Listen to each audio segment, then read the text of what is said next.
Hello YouTube, what's up and good evening. Welcome to another lore stream. This is a Throwback Thursday and we're continuing on our coverage of Maximum Carnage from last week. We got about halfway through the first 6 issues all the way up to issue 7 out of 14. So we'll cover the second half tonight and get all the way through here because it's turning into a battle royale, as you can see by the cover of this one here, issue or part 7, which was issue 102 of Web of Spider-Man, I believe. I've got the right one pulled up here. Or no, I'm sorry, this is Amazing Spider-Man 379. It continues from Web of Spider-Man 102. Got my notes backwards. That's lovely. Off to a great start now. But thanks for everyone for joining in. Looks like I got, the bug. Battle Frame, Kelvin, Soundwave, Smoke.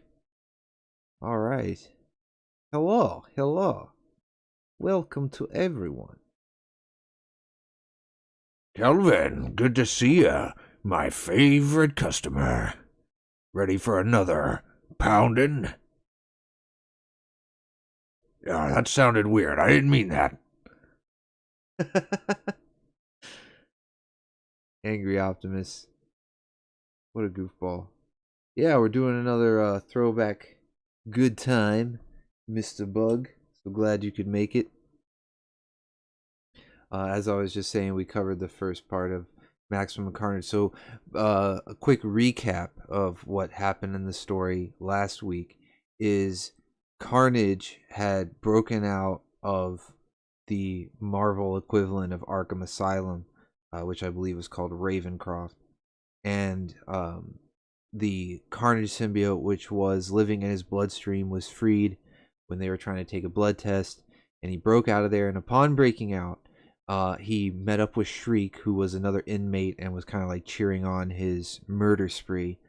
And so he breaks her out because he hears her cheering him on, and she has this weird sonic power. And mostly it's used for your classic sonic attacks, but one element of her sonic abilities is that she can operate these high frequency emissions that can kind of alter a person's emotions. So she sort of falls for Carnage. It's like a Harley and Joker thing, but I think she also, through her powers, sort of gets him to want to keep her around. You know, sort of get. I hesitate to use the term "get sweet on her." You know, like her, reciprocate the feelings in any way, because he doesn't really. It really is like Harley and Joker, where Carnage is more psychotic and doesn't seem to truly care for her, even if he might show fleeting moments of it. But the little family that Carnage is growing, because I'm sorry, after he gets Shriek, they immediately find the doppelganger, which is this 6-armed spider, this crazy Spider-Man looking monster that you can see in the cover here. That's the doppelganger, and they found him once they finished breaking out of the asylum. And Shriek sort of refers to him as their baby, even though he acts more like her dog, like a little puppy. And she kind of thinks of herself as the mom and Carnage as the dad, and sees him as like a little family of evil. And Spider-Man and Venom each have a tussle individually with Carnage's new little family of evil, and they both lose individually pretty badly. Spider-Man suffers severe rib injury, and Venom gets dumped at the door of Spider-Man's apartment in that iconic page that I shared last time. Should probably have that up for the recap. I'll get that pulled up real quick here. Bug probably knows what it is. If he wasn't here last week, I bet he knows anyway, just because it's such an iconic scene. And I'm sorry if you were here last week. My memory's terrible. I've got the memory of a goldfish. But anyway, in this iconic scene here, Venom, you can see Peter already has his ribs wrapped up. He has already tried to tangle with Carnage and suffered rib injury at the hands of Doppelganger and Carnage and Shriek. And you can see he's already wrapped up nursing his wounds, and Venom tries to take them on, and he fares no better. So it's it's sort of like right now Venom and Spider-Man are coming to this realization that they're going to have to put their differences aside and work together. However, they are still butting heads, and this time it's not so much that they want to fight each other, even though Venom still makes comments here and there that he does want to fight Spider-Man. Where they're butting heads is how to deal with Carnage. Venom wants to do more of the final approach, take Carnage out for good, and Black Cat kind of agrees with Venom, whereas Peter wants to bring him in alive. Classic sort of like Superman approach. Even Batman to an extent, because Batman's not going to kill anybody, but he's certainly not taking as severe or willing to take a severe method as Venom wants to. And so they're already starting to butt heads. Their little family that they're trying to start here, little family of heroes, since you've got Spider-Man and Venom, and then Black Cat shows up and Cloak and Dagger, but nobody's really getting along. Nobody sees eye to eye on how they should deal with the situation, and it's kind of surprising. It's really a nice dichotomy to see the heroes not getting along, and the villains are actually getting along pretty well, although they have their own hiccups. But because Carnage is so brutal and so domineering, he quickly settles any disputes and disagreements that they may have, and asserts himself or reasserts himself as the leader of that group, and they're all one big happy family again. So the first half of this story really builds up the villains, really shows you the threat that our heroes are facing, and not just in the form of the villains, but in the form of each other, because we see now through the first 6 parts of this story that these heroes are not going to be able to take them on their own. It doesn't matter how cool Spider-Man is, doesn't matter how cool Venom is.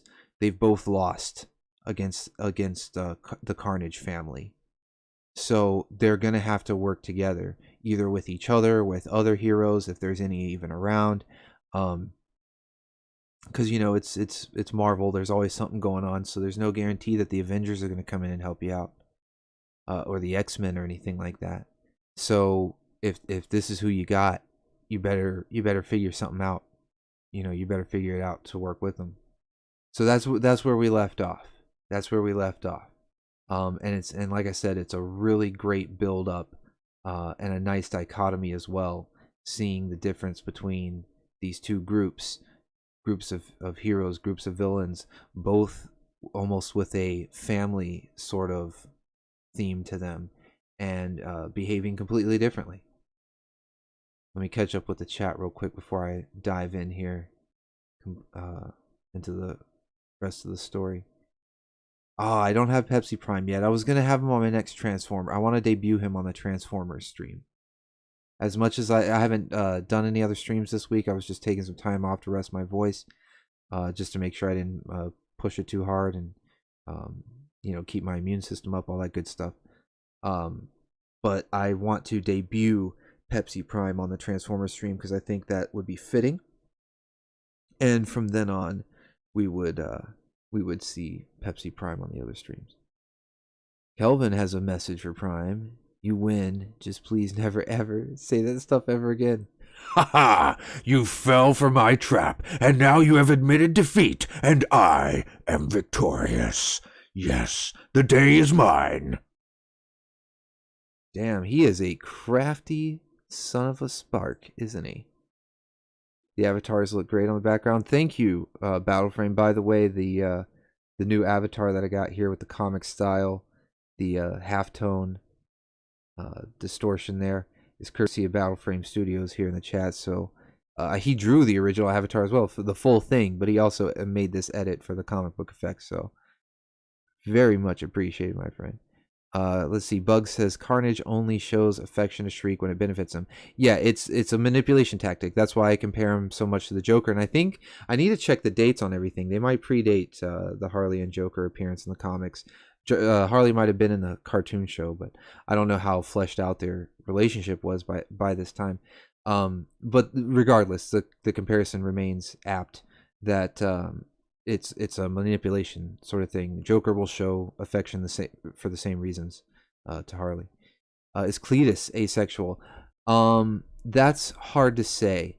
I don't know that. I wouldn't. I don't know. I don't know that he's asexual. I think that it's not important to him, especially once he finds the symbiote. Maybe before he had the symbiote, because he was this serial killer beforehand. He was a psychopath beforehand.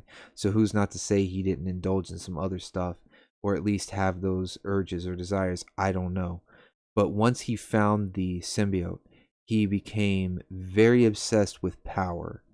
The power that the symbiote gave him. It was weird, because normally when a character is obsessed with power, it's power that they want to obtain.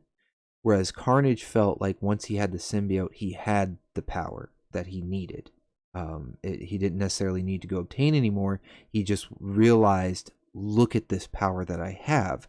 I'm going to use it to the fullest extent of its ability. And so his obsession with power was much more of a like a show off, like rather than a chase, a quest for obtaining power. His obsession was, I want to show it off. And being the psycho killer that he is, that he already was, that would entail ripping people apart every chance he gets. So other urges, because another thing about the symbiotes, and you guys may be familiar with this from the Venom movie, because it kind of delved into it a little bit, but it certainly explains it in the comics, that when you have the symbiote, you don't need to sleep and eat as much. It sort of sustains you in those regards. And so I would imagine a lot of normal urges, like cravings for certain food, cravings for the comfort of a mate, might subside, because of the symbiote is your companion now, because it's always there. It's keeping you sustained with your energy and nutrient needs, as basically as long as the symbiote stays um, as long as you're keeping it fed, then it can sustain you. So I think that Cletus, it probably wasn't high up on his list to begin with. Maybe not. I don't know that they've delved too much into the sort of stuff that he did before. But now it's because if he was asexual, I don't think he would even like understand how to, that he needed to sort of please Shriek or show affection, as Bug put it, because it does say that they they consummate their relationship and a couple of times, and especially when Carnage, it's almost their way of like making up, because Carnage gets really violent, of course, as he does when he's reasserting his leadership. Anytime there's a little dispute, no matter whether it's Demogoblin or Shriek and Doppelganger, whoever, he gets real crazy, and then he'll sort of make up with Shriek to make sure he retains her loyalty, and they consummate. So I wouldn't call him asexual. I just don't think it's very important to him at all, and he's completely power obsessed. Sorry for the long rambling answer, but it also goes into the whole nature of symbiotes, the whole thing about how when you have the symbiote bond, whether it's Venom, Carnage, any of the symbiotes, it is important to note that they don't run on the same level of fuel that we need when it comes to food and sleep and all that kind of stuff. And then they're like a little voice in their head. They're this constant companion. So you've got this whole different level of stuff going on. That's why it's sort of interesting there. Battle Frame also says, as far as I know, Spidey doesn't have a no killing rule. See, I don't know. I don't know that he has a rule, but it's certainly not going to be his go-to thing. It's going to be his last resort. I don't know that he has a rule against it like Batman, but it's his last resort. He's not, and in this case so far, in the story so far, he does not want to have to kill Carnage.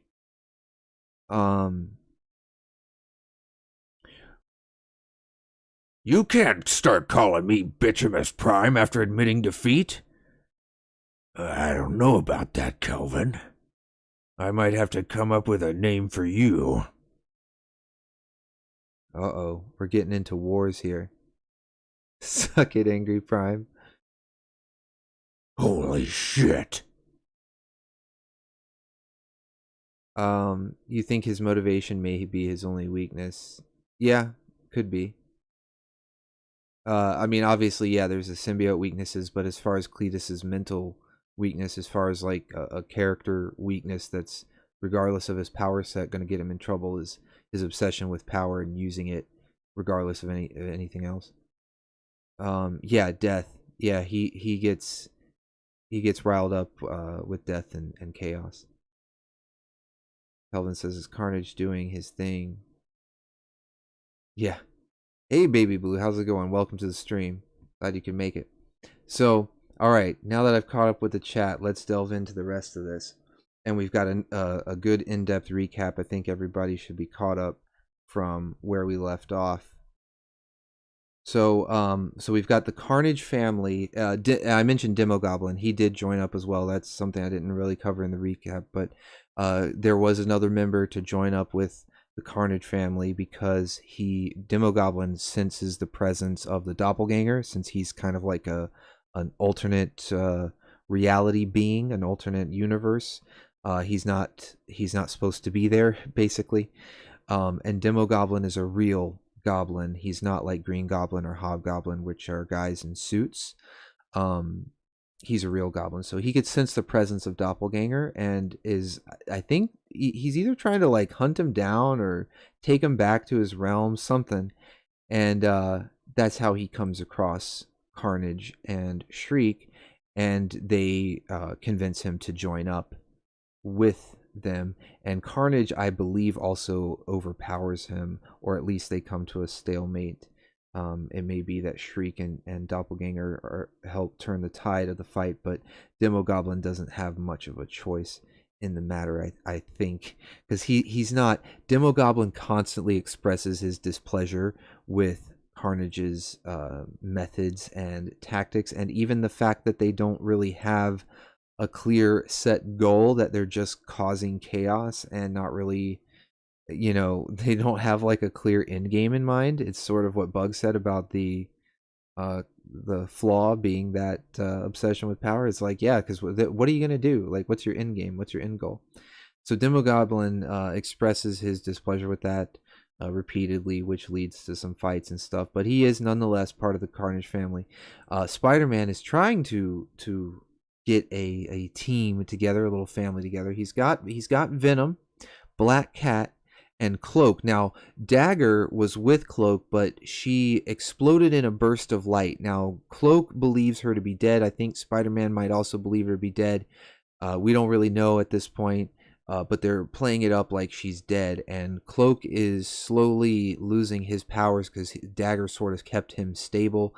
His whole connection to the dark dimension and everything is becoming unstable, so he's weakening. But Spider-Man got Venom, Black Cat, and Cloak. He brings them together and explains that they go back to the orphan house, or the boys' home, where Cletus Cassidy grew up. And they're thinking, maybe if we visit here, we can figure out some sort of way we can stop him, get clues, something. But all they find are the words "Carnage rules" written on the walls in dried blood. And Spider-Man, it basically gives Spider-Man PTSD. It's like the complete opposite of what they came here to, try to find clues, try to get one up on Carnage, and they end up, Spider-Man gets sort of this like PTSD flashback of the first time that he fought Carnage. And he fears that with Shriek, Doppelganger, and Demogoblin, that there's just no stopping Carnage. Like, he's unstoppable because, like I said, Cloak's already weakening. Venom and Black Cat don't agree with how to take him down, so they're all bickering. So he really doesn't know what to do. Black Cat points out that the madness is also starting to affect the people of New York. We touched on that last week at the end of the stream, that Spider-Man was actually starting to lose his cool because people were just going nuts, and it was like the effects of Carnage's attacks, along with Shriek's weird sonic powers, that hypersonic, it's like on a subconscious level, just driving everyone mad. It's almost like tinnitus or something on steroids, because like tinnitus is like that weird ringing in your ears, and it can really, be a burden and a nuisance to people. If you imagine that like cranked up to 11, people are probably going nuts, like they just want to kill anything in sight just to make the pain stop. And that's something that her sonic abilities would be able to affect. So Black Cat has noticed the swell of madness and violence taking over New York. Venom suggests that although Carnage symbiote has mutated, that it may still have the same weaknesses that Venom does, because it is an offspring of the Venom symbiote. So even though it's mutated, it's weird, it's definitely not the same as the Venom symbiote. It is an offspring and may share the same weaknesses. So they start looking for ideas where they could get either someone with fire powers, flame powers, or sonic powers. Now, of course, Shriek has sonic powers, but she's not going to help them out. And during this time, the Fantastic Four, I don't remember where they are exactly, but I know that they're not around, because they go to the Fantastic Four building and it's like empty, not like abandoned or anything, but the Fantastic Four are not there. I didn't really read their comics back in the day. I never really have. I shouldn't say back, and I've never read them. Never really been a fan. But I do know that it was mentioned in this story, like in one of the footnotes, that the Fantastic Four were gone. You'd have to read some issue that they were in to find out where they are, but they're not around. So the Human Torch isn't there, but Reed Richards has a sonic gun, because he's got a ton of wacky inventions, of varying degrees of usefulness. So he's got this sonic gun. And Black Cat's like, oh, brilliant, let's do this. Let's go in there and snatch that sonic gun, grab the Human Torch if he's around, do what we can with their help. Spider-Man mentions that Fantastic Four and Avengers are out of town. And again, this was just a footnote. He doesn't even really say where they're just like, he's gone. They're out of town. But he does believe that the sonic gun could still be of use to them. And he also remembers one of his friends, and this was an interesting callback, because I can remember these cartoons that were shown, like sometimes they'd be really early in the morning, like 6 o'clock in the morning. Sometimes it'd be like really late at night on like TNT or TBS or something. But do you remember Spider-Man and His Amazing Friends? It's actually where that meme, all those memes where Spider-Man's like pointing at himself and shit. That show had his amazing friends, quote unquote, and the amazing friends were Iceman and Firestar. Firestar, and let me get an image of her up on screen for you guys. But Firestar is a pretty interesting character, and I kind of wish that she got more attention in the Marvel Universe, because I thought she had a really cool design, and fire powers are always pretty cool. And you got the Human Torch, but when the Fantastic Four aren't around, there's Firestar right there. You got the Human Torch, but when Fantastic Four aren't around, you need another fire-based character. And most of the other fire-based characters that I can think of off the top of my head are either X-Men characters like Sunfire, Sunspot, if you count the Phoenix, or they are cosmic characters, actually, like Nova, and I believe his name is like Fire Lord or something like that. He was part of the Shi'ar Imperial Guard. But yeah, a lot of like cosmic characters that don't reside on Earth are known to have fire powers, but only a couple on Earth, at least that I can think of off the top of my head. I'm sure there's others, but I always thought she had a cool design. I know if you're still in the chat, I know you love the redheads, right? So we got a literal fiery redhead right here. I mean, you can't go wrong. You can't go wrong. And in the 90s, this is why I pulled up this picture specifically, because when I referred to Spider-Man: The Amazing Friend, she had quite a different outfit. Still a redhead with fire powers, but quite a different outfit. But in the 90s, this was her design at the time, and I think she might have had like one of those jackets on over it as well. But the whole glasses and red and black with the yellow accents, really cool outfit, cool fire powers. So it was a nice throwback to see her. I had only remembered her from the cartoons as a kid. I didn't really know much about her besides that, but it was cool to see her show up here looking good. And it was a nice solution to needing a fire wielder, for lack of a better term. Let me catch up with the chat real quick here. Oh, AHM1K, man. What's up, man? Thanks for joining the stream. Always meant to give this a read, but never got the motivation. Oh, dude, it's so good. It's so good. I don't know how long you have been in here. I've just been talking about the heroes that Spider-Man's trying to gather together, and the weapons that they're gathering together to fight Carnage. Carnage, who is a symbiote offspring of Venom. They are thinking that he's going to share the same weaknesses. And if you're familiar with the weaknesses that Venom has, he is vulnerable to sonic attacks and to flame and fire attacks.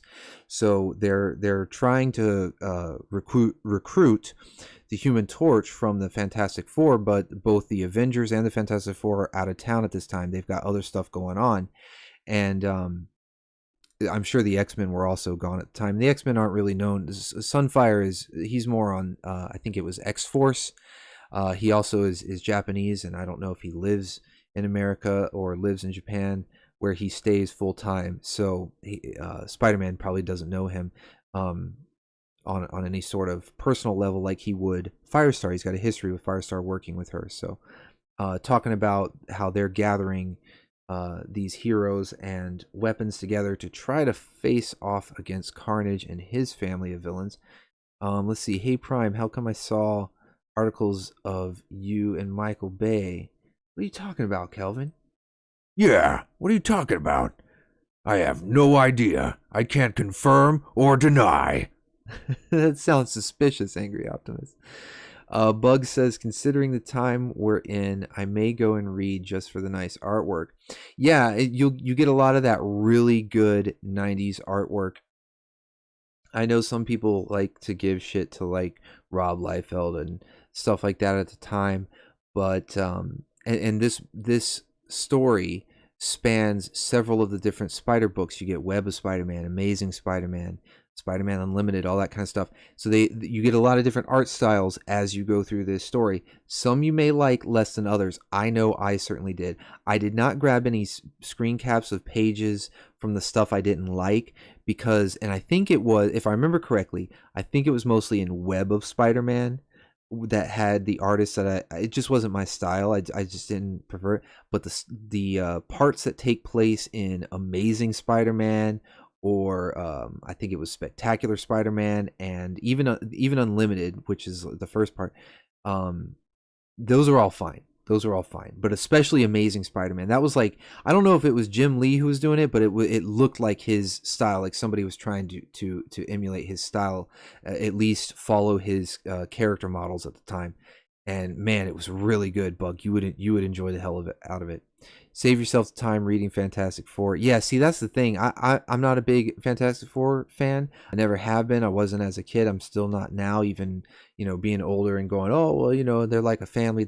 It just, man, it doesn't strike me at all. So I don't know where they were. It's just funny how Spider-Man was like, oh, yeah, they're out of town. We can't get the Human Torch. He doesn't even say where they are. I don't know where they are. I didn't look it up. I didn't bother to look it up. Kelvin says $50 says that you have to take a shot of moonshine after reading that stuff. I got $50 on that for you. Yeah, bring on the moonshine. Yeah, seriously. Yeah, that happens before you read it. Yeah, see, I figured you like the redheads, Bug. I figured you like the redheads. Can't go wrong with that. So Spider-Man says, yeah, we could still go to see if we can get the sonic gun, but Human Torch out of town. I know Firestar. She's with the New Warriors right now. See, you guys, man, I don't even want to talk about it because I'll go off on a tangent. But you've heard about like the New Warriors with Snowflake and Safe Space and all that. This used to be one of the members of the New Warriors. This is what the New Warriors used to look like. This is Firestar right here. She was one of the New Warriors.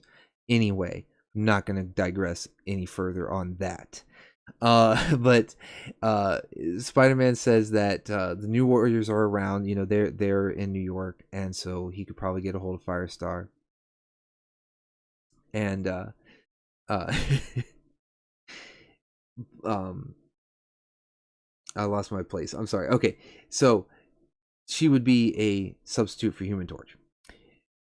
Cloak tells the others that he's going to seek her out, that he's going to go look for Firestar, and that the rest of them need to go get that sonic gun from the Fantastic Four's tower, the Baxter building, I think is what it's called. And Cloak is kind of, or Spider-Man rather, is kind of confused because he's like, I thought you could only use your powers with Dagger, and she's dead now, so what gives? And Cloak doesn't really give much of an explanation. He just says that he's still able to use his powers, just becoming unstable. It's weakening him, so he'll do what he can to teleport away, or to teleport Firestar back after he teleports away. So Spider-Man, Black Cat, and Venom, they go after Richard's sonic gun. There's not much to this. There's a little bit of them going into the building, having to get the sonic gun out of there, but there's not too much to go into about that. They basically they get the gun. They get the sonic gun. That's the that's the takeaway from that. There's not much point to going in on their whole trek through the Baxter building. There is another character though.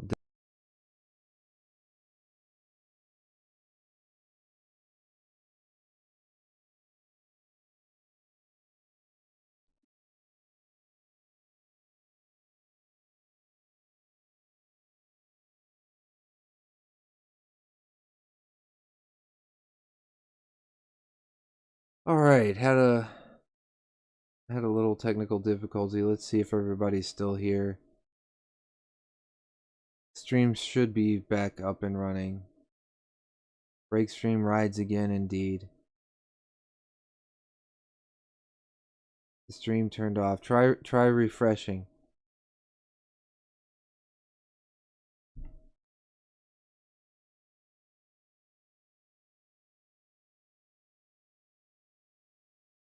Hopefully it comes back on.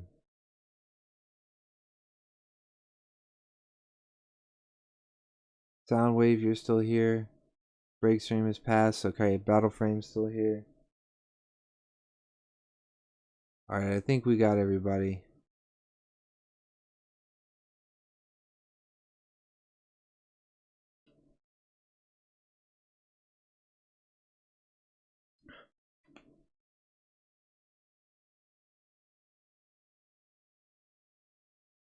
Alright. Damn it, Break stream.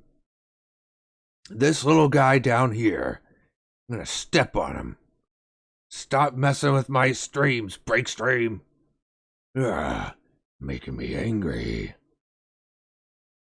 Making Angry Prime even angry. Okay, you guys still in? Awesome. Alright. So, as we were discussing, Deathlock, who is a character I wasn't familiar with at all at the time. If you thought Firestar was sort of an obscure character, like you're like, who's Firestar? I don't know who this is. Until maybe I reminded you of the Spider-Man cartoon. If you weren't already familiar with her from there, she may have seemed obscure to you. This guy was really obscure. I had never seen this guy before. He looks like such a 90s character with the ridiculous guns that look oversized for what they are, because they're like pistols, but they're gigantic. They're like cannon sized. They have scopes and stuff for no reason. And he's got leg straps and pouches all in his belt. like a Batman utility belt, but they're just pointless patches, and big shoulder pads. Let's not forget the shoulder pads. He's just, I don't know, he screams Liefeld to me. I don't know if Liefeld created him, designed him, drew this picture. I have no idea, but he's so 90s. He's so 90s, and I had no idea who he was. But he shows up.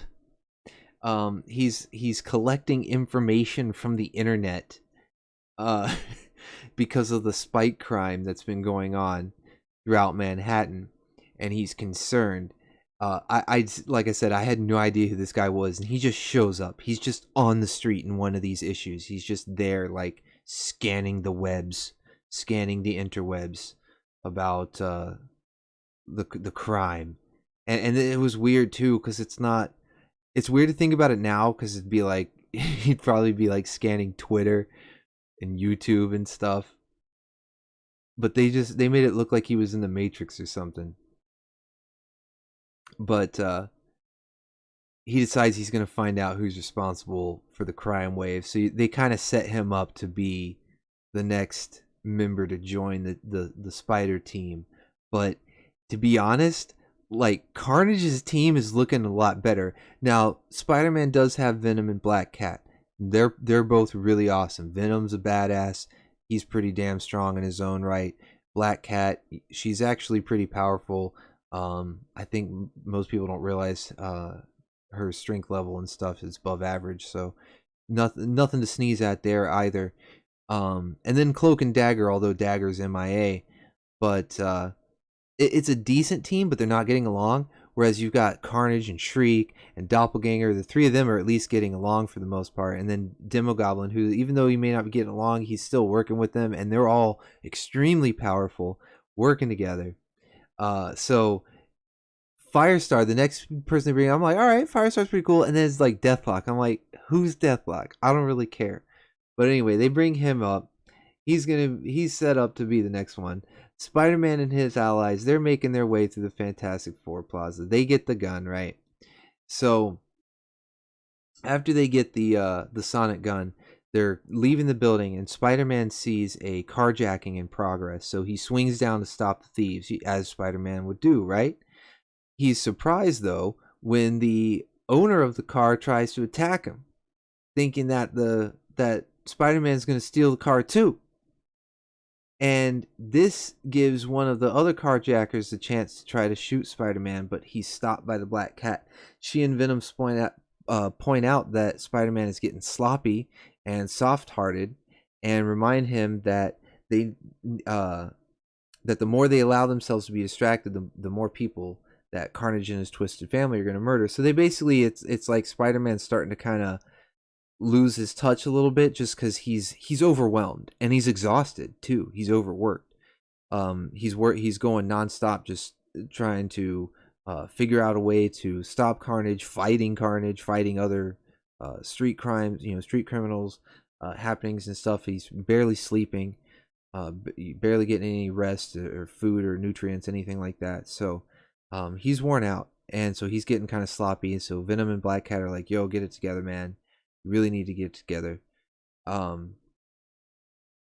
But a mob sort of descends on them. It's pretty wild. The level of chaos that's just sweeping people like an infection has now caused a mob to form, and they're forming around the heroes. And I don't know if they realize what they're doing, or if they just see them like, oh hey, look at these heroes, let's go get them. But yeah, they surround them, and it's not looking too good. Carnage back in Manhattan, his crew, they're engaging in wholesale slaughter in the streets. So they're just like slaughtering people left and right. And right before Carnage can take out a mother and her kids, Deathlock shows up to ambush him. So that kind of sets up the whole, hey, he was scouring the webs, and now he's found the cause of the violence. It's Carnage, and he's here to stop him. He saved the mother and daughter, but then Carrion swoops in, and I don't know if I have an image of Carrion. Let me see here. I did not. No, I did not get one, unfortunately. That is unfortunate. Well, Carrion is like this flying zombie looking dude, and anything he touches just disintegrates. Um, yeah, he's got like a pestilence touch, and whatever he touches just disintegrates, and he kind of like floats around. He's a really weird dude. I had never seen him before. He's kind of like Deathlock, except he had like a cooler look to him because he's like this flying zombie Grim Reaper looking guy. But he uses his death touch on Deathlock, but it has no effect because Deathlock's a cyborg, so his flesh is already like dead, so it doesn't really work on him. So he's able to take down Carrion, and then he's also able to take down Demogoblin, and starts going after Shriek, and then Doppelganger tries to attack him, and Deathlock blasts him away, but then that pisses Shriek off, and she blasts Deathlock into the billboard that he had chased them up onto. It was like this big electric billboard, and so it just fries him. It jolts a bunch of electricity through him and incapacitates all of his cybernetic parts. So even though Carrion wasn't able to affect him with the death touch because his flesh half, his organic half, is already dead, Shriek, losing her mind seeing Doppelganger get blasted, knocks with a big sonic attack, knocks Deathlock into the sign and electrocutes him. That was another, it was like a, I don't know if it was a spread page, but it was definitely a very large panel, if not a full page panel, that showed Deathlock being electrocuted and hanging up in that sign. It was pretty brutal, and even though I had no idea who the character was, it was just like, whoa, that was intense. So Spider-Man and his allies have broken into the Four Freedoms Plaza. Oh, sorry, this was the whole thing through the lab. Like I said, they go through the Fantastic Four lab. They get the gun. So Spider-Man and the others, they return back to the boys' home where Carnage grew up, and they've almost like set up a little home base here. And they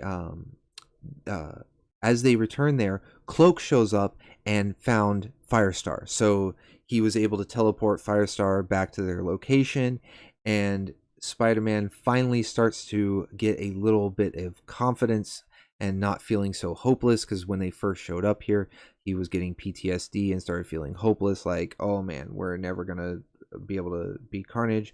We can never stop this. And he's finally starting to feel a bit of confidence here now that he's got his team assembled. And I want to show that team. And this was another one of those iconic images. Yeah, we've got Black Cat here. Of course, take a moment to appreciate Black Cat and all of her awesomeness. But this was another one of those iconic images that I remember from the comics that just sort of always stuck with me.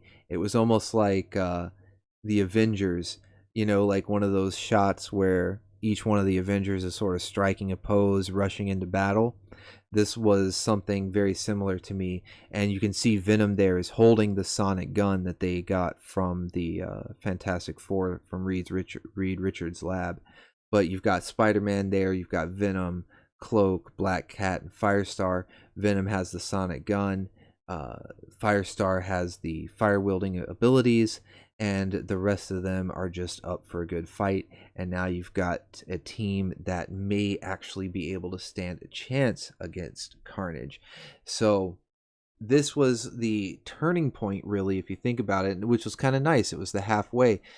This was the seventh part of the story, and it was really the turning point, as I gave you that quick recap at the start of the stream, how dysfunctional, surprisingly dysfunctional, Spider-Man's group was in contrast to Carnage's group. Despite the issues they may have had, they were getting along a lot better and achieving their goals, however chaotic they may have been and vague they may have been. They were still achieving them. They were still going out there and slaughtering people without anyone stopping them. Police couldn't stop them. Spider-Man couldn't stop them. So they were getting it done. Well, now Spider-Man's got his team. They're all together. They're all on the same page. And it can really only get better from here when I say that, you know, the team's going to grow, of course. They're going to go meet up with Deathlock. Even though he was electrocuted in that sign, it didn't kill him. He's not out. So let's go on to the next part here. I'll catch up with the chat real quick and check on the time. All right, we're about 45 minutes in, so yeah, we got time to keep going. I should probably try to speed it up just a little bit so that we can get through this tonight without making a third Maximum Carnage stream. Did the 90s actually have spiky mohawks? Yes, there were characters that had spiky mohawks, and I remember seeing people in real life with spiky mohawks. They were a thing. It's all real. Every bit of it. It's all true. Tailgate is secretly watching to see if anyone tries to steal your title. I don't think, yeah, so far you are still the web slinger, my friend. I have a custom setup and everything for the little animated GIF and pop up and all that. But you are still the web slinger. No one has taken your title. Of course, this is the first stream I've done all week too, so no one really had a chance to take your title until tonight. But I'm glad you're watching from the shadows like Sting in WCW. All right, during NWO. Anyway, I found the comic I have that's a compilation of the first few issues of Carnage from the first appearance. Apparently, the artist was Mark Bagley, and I like the way he draws Carnage. Yeah. He's the art style, like I said, I didn't think it was Jim Lee, because I think Jim Lee had either already left Marvel at this time, or maybe he was still working on X-Men at the time. But it's reminiscent of it, and it's that good 90s art. You know, a lot of detail in the anatomy for both the men and the women. And you know, the dudes are all ripped, the women are all hot, so it's pretty cool. It's pretty fun. Yeah, I'm watching you, Soundwave. No. Tailgate's watching out for you, Soundwave, cashing in that Money in the Bank title. Anyway, so I'm gonna try to go through these next few issues a little bit quicker so that we can get through this story. But this was a really important one. Like I said, this was the halfway point, or the second part of the halfway point, and it was the turning point of the story. Now Spider-Man has hope. All right, so let's go on. We are continuing in Spider-Man number 36. And this is just Spider-Man. No Amazing or Web of or anything like that. And let's see. I want to give a quick synopsis of this. So J. Jonah Jameson is he's wanting reports on the truth no matter how ugly it is. And I guess the madness wave hasn't really hit his office yet, like the people at his office yet, but of course they are up in a frenzy because of the riots and the chaos going on. And he just wants the truth to be put out there. He doesn't want anybody sugarcoating anything or holding anything back. When Jameson goes back to his office, he finds the crew here that you see on screen, Spider-Man, Venom, Black Cat, Firestar, and Cloak, are waiting for him inside of his office. And of course, Jameson isn't happy about this. He doesn't like Spider-Man, but he doesn't really like any of the costume heroes. Of course, Spider-Man is top on his shit list, but he doesn't really like any of them. So seeing like all of these guys in his office does not make him happy at all. And he's already been harassed by Carnage previously as well, so he's not happy to see this. But the heroes, however, they want to they explain that they want to use the Daily Bugle to set a trap. This of course pisses off Jameson even more, and he changes his tone though when Cloak and Venom begin intimidating him because they don't give a shit about making him piss his pants. So Venom and Cloak both scare the hell out of Jameson, and he starts to agree or give in to their plan here. And Firestar, of course, she's kind of questioning the tactics that this group is using, in order to stop Carnage. It's similar to the divide that Spider-Man and Venom were having earlier on. So it's showing that there's still a little bit of divide in this group, but so far she's not acting on it yet. So anyway, so what the Daily Bugle does is they print an edition with the front page story saying "Carnage, go home," and it's like this story saying that people just want him to leave, as if the people were fed up with him and putting out this story. Like everyone's sick of it. It's cancel culture in the 90s. They want to cancel Carnage. Cancel Carnage. Carnage, go home. Cancel him. So so anyway, Carnage of course finds out about this and starts getting all, I don't know that it pisses him off or he has like some weird reaction to it, but he ends up going, Carnage and his family, I should say, end up going to the ruins of the Brooklyn orphanage where Cletus grew up. So this is where Spider-Man and them had been hanging out. Of course, they've left at this point, but so it's kind of like a funny turn of events that had they just waited there, Carnage would have shown up. But of course, how would they know to sit and wait there? They're heroes. They're not gonna sit and wait. But he takes Shriek, Doppelganger, Demogoblin, and Carrion on a tour of the facility, and as he does so, he relives the memories of his past at this place, being bullied by the other orphans and abused.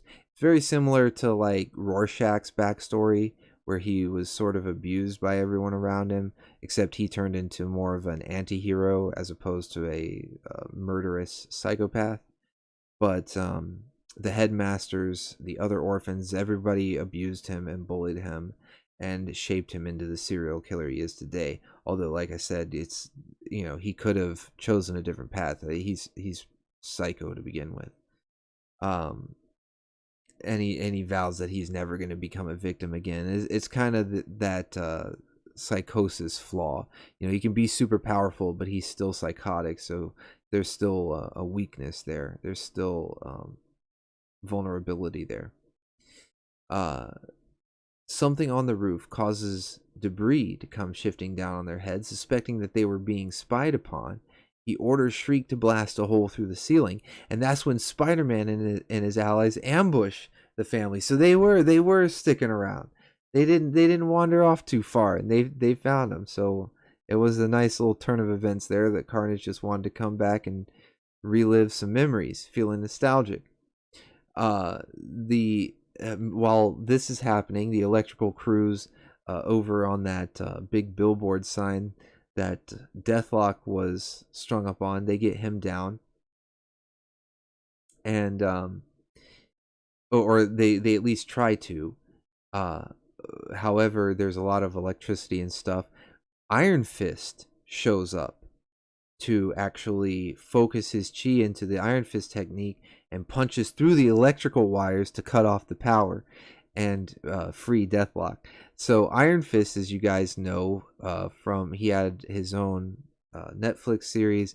He's normally teamed up with Luke Cage, Heroes for Hire. So Iron Fist is now on the scene.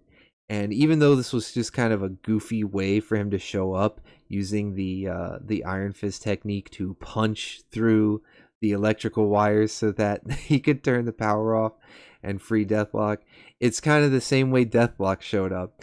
I at least knew who Iron Fist was as a kid, and now I'm even more familiar with him. But I at least knew who he was. But it's like Deathlock just walks on the scene. He's like, I'm studying the internet. I'm going to look into this. And Iron Fist literally just walks on the scene and is like, hey, I can punch these wires to turn the power off.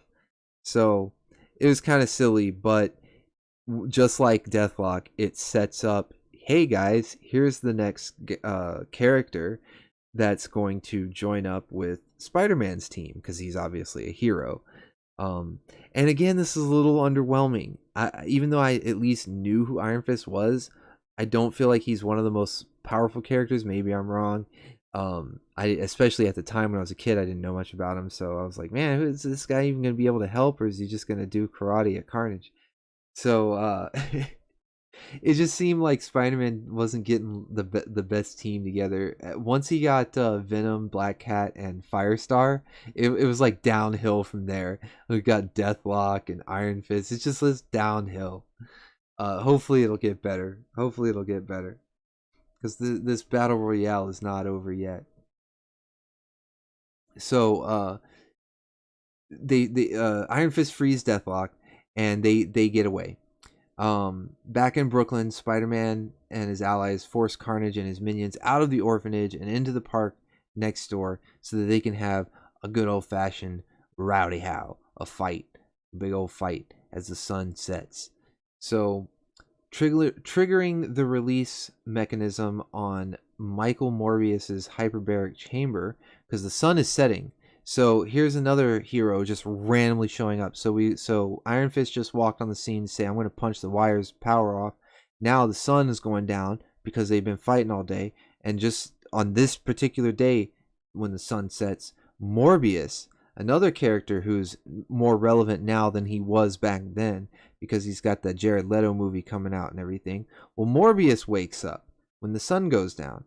And so Spider-Man is fighting Carnage, and Firestar starts using her powers and blast Carnage, and we see that they are indeed effective. Carnage is caused great pain by Firestar's attacks, so we see that they are indeed effective, that he is indeed vulnerable to fire, to heat. And Spider-Man is able to sort of put some distance, a little bit of distance between the two of them, because getting close to Carnage is not a good idea. You get wrapped up in his tendrils and he starts to slash at you, and it's not good. You want to fight him from a distance if you can, or make your strikes quick and then get away. So this proves to the heroes that the Carnage symbiote has the same weaknesses as Venom. Now, even though we just saw Firestar use her attacks, it pretty much confirms that he is also going to be vulnerable to the sonic blaster. So, or at least that's what the heroes, what we as the audience and the heroes are all assuming.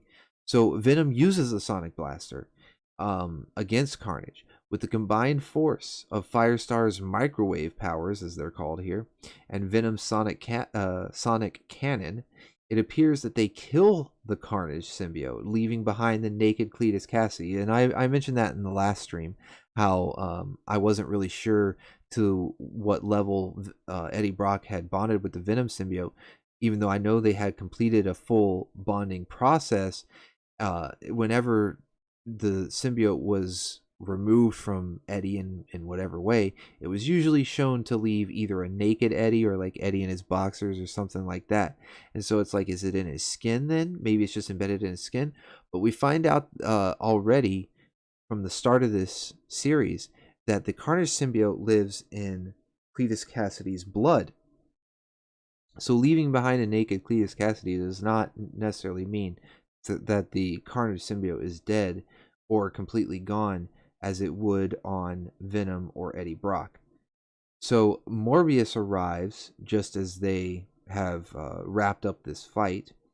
He arrives to join the battle. It's kind of winding down here. The other villains are being fought off. Venom goes in to kill Cletus while he's vulnerable, and Spider-Man, of course, refuses to let Eddie or Venom murder Cletus and stands in his way. This allows Shriek to get close enough to slash open Cletus Cassidy's face with her fingernails, and this, as we know, releases the symbiote that's in his bloodstream.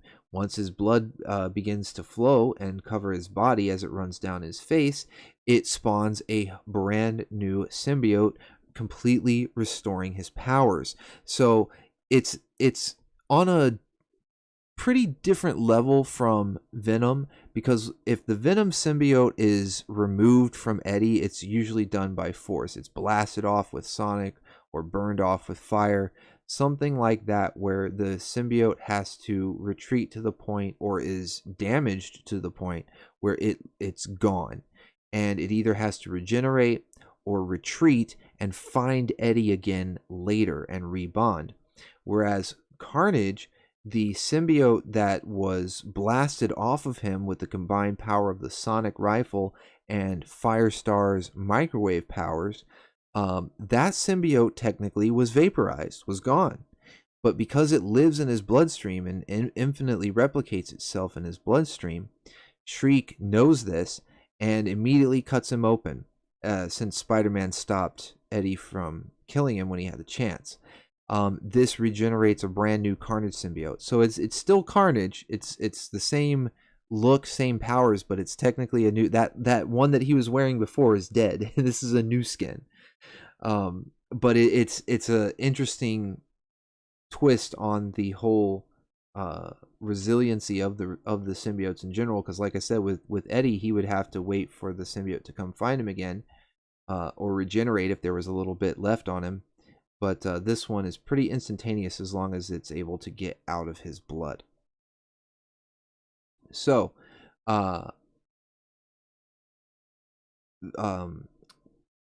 this, okay, so Cletus's blood, right, so all right, I covered all that, just making sure I covered my notes there, and that's pretty much where this issue ends. So we're getting through the issues a little faster, which is good. Let me catch up with the chat. Carnage, go home. Have they met him? Yeah, can you imagine like expecting that to make him feel any type of way? Can someone else please speak, because I'm getting unnerved. Oh, was it silent in the chat too long? Don't you hate when that happens? No, there's like I don't know, I think there's like 6 people in here last time I looked. Yeah, see, that's why there are so many different symbiotes, because they replicate pretty frequently and pretty easily once bonded with another organism, and because there's a pretty good variety as far as what they're able to do. Not... Oh, hey! Thank you, Tailgate. Thank you so much. Excelsior! I need to have that on screen longer. I've got it set for 10 seconds, but that seems like that was not 10 seconds. But we got to see Spider-Man flinging around Venom for a second there. Thank you, Tailgate. You retain your role as web slinger, but that's why I like the GIF though, because he's slinging Venom around, literally web slinging. A true believer. Thank you. But yeah, that's why there's so many symbiotes. Battle Frame, because they're resilient, they can replicate, they have a lot of different abilities, and they're the most of the hosts, like Cletus and Eddie, because both of them, despite them being different personalities, they both are very much attached.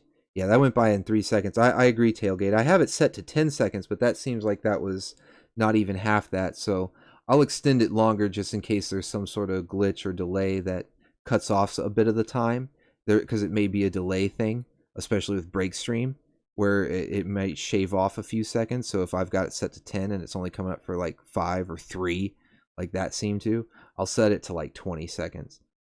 Make sure it stays on there, because that'll give me time to read it as well. But I appreciate it nonetheless, man. I really thank you so much. Hopefully you got to at least see the GIF and the text said Excelsior, true believer. Tailgate is a true believer.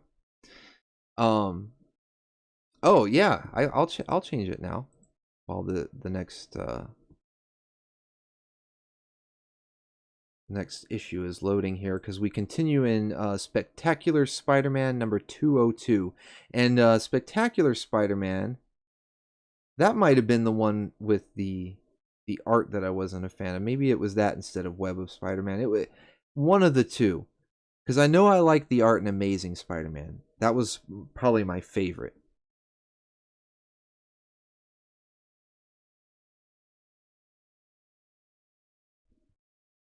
But these things, these Maximum Carnage issues really made you go all around the different Spider-Man books.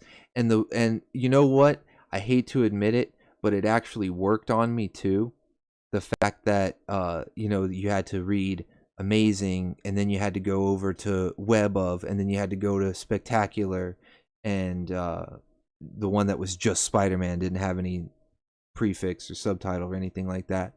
And it got me because even though it was covering Maximum Carnage, they would still have the little blurb at the end that would say, in the next issue of this book, because Carnage or Maximum Carnage continues in this other Spider-Man book, but in the next issue of this one, Spider-Man faces the jury or whatever. It was like the Life Foundation that had like this team of guys that had like super suits or something. It was weird, but it got me though, because I'm like, oh, well, that sounds interesting, or that looks cool. Like if they had a little picture or something, I'm like, oh, that looks kind of cool. I guess I'll see that. And I went and bought a couple of issues of the next issues of those books, and I'll tell you this. Yeah, they tricked me, or I don't want to say tricked. It was marketing, so they didn't trick me. I fell for the marketing. Yeah, they got me, but it did not last long, because one or two issues later, and I was just like, yeah, this is kind of boring. So I really was just in it for Matt Carnage. Nothing against. I'm a really big Spider-Man fan, and I'm not trying to say anything like against Spider-Man to say, that it's not a good book or not a good series, but the whatever little offshoot stories, little side stories that they were having in between this big event, Maximum Carnage, was not very good. So all right, alert delay. Now is that it? Wait, I'm not looking. Let's see if it lasts longer this time. Oh, thank you, Jonathan. Now wait a minute. It said tailgate before. Now it said Jonathan, but is that still tailgate? It did last longer this time, though.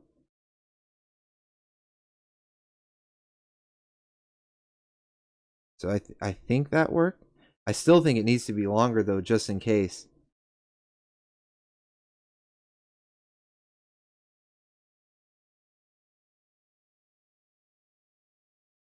There it is, duration. I'm gonna turn it up just a bit. I still think it needs to be longer, just in case. Like that was definitely longer than the first one.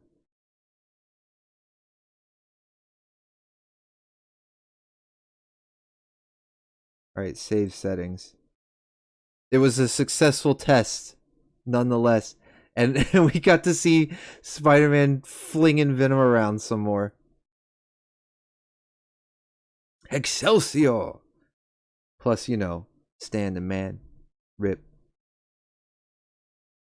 May he rest in peace. Love, Stan Lee. So, any chance I get to make a little nod to Excelsior and True Believers. Ah, no, you're lagging, Tailgate? No.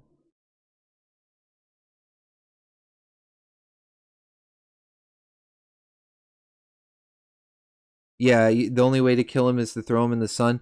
Well, if you think about it, the only way to really kill him, you would have to blast off the symbiote that he currently has on. So let's see. Hopefully this is still, yeah, we're still running smooth. Okay, so you would have to blast off the symbiote that he currently has on, and then you would have to take Cletus Cassidy without causing any injury that would spill blood. I guess you would have to use like the gas chamber or something, like lethal injection or the gas chamber, I guess. Oh no, you couldn't even do lethal injection, because that's what, I don't know that they were going to do lethal injection to him, but putting the needle into him is what freed Carnage in the first place. So you would pretty much have to do the gas chamber while the symbiote was blasted off of him, and that's assuming that the symbiote won't somehow keep him alive because you know the gas. I'm assuming is supposed to shut down your organs or something, but the symbiote might be able to keep them going because they can survive in space and shit like that. So that's your. Okay, see, I get confused because I always think of Elias because we always we talk about WWE and walk with Elias. So I think Elias, but that makes sense. But hey, it was a successful test. So thank you very much again for both donations. That you are still the top web slinger, double web slinger. Thank you so much. You forgot your name because it came up as tailgate the first time. So yeah, so the oh yeah, you saw the avatar that Battleframe did. He did very good work. Um, language, it's all good. Um, speaking of lag though, I don't think the stream is lagging, but my computer seems to be lagging. I'll just refresh this page real quick. No problem. No problem. So yeah, you would have to get Cletus Cassidy when he was in a vulnerable state without drawing any blood and try to take him out some sort of way. Yeah, it'd be very difficult to kill. It's kind of like Deadpool or Wolverine because they have the healing factors that keep him around. The symbiote almost serves as like a healing factor and would make it very difficult.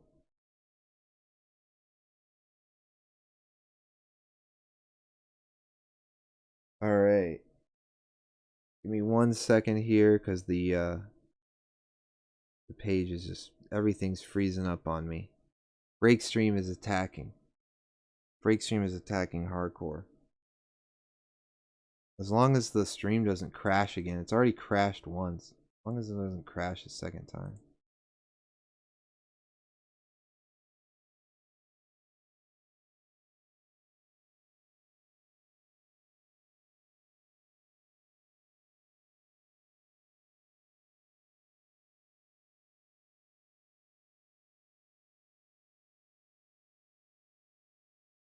Pouring down some moonshine. Yes.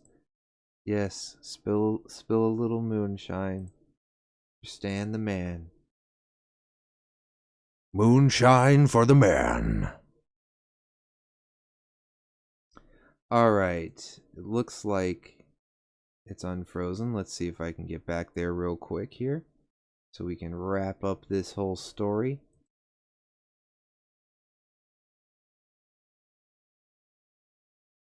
Wow, it just popped up this chat that's like really delayed.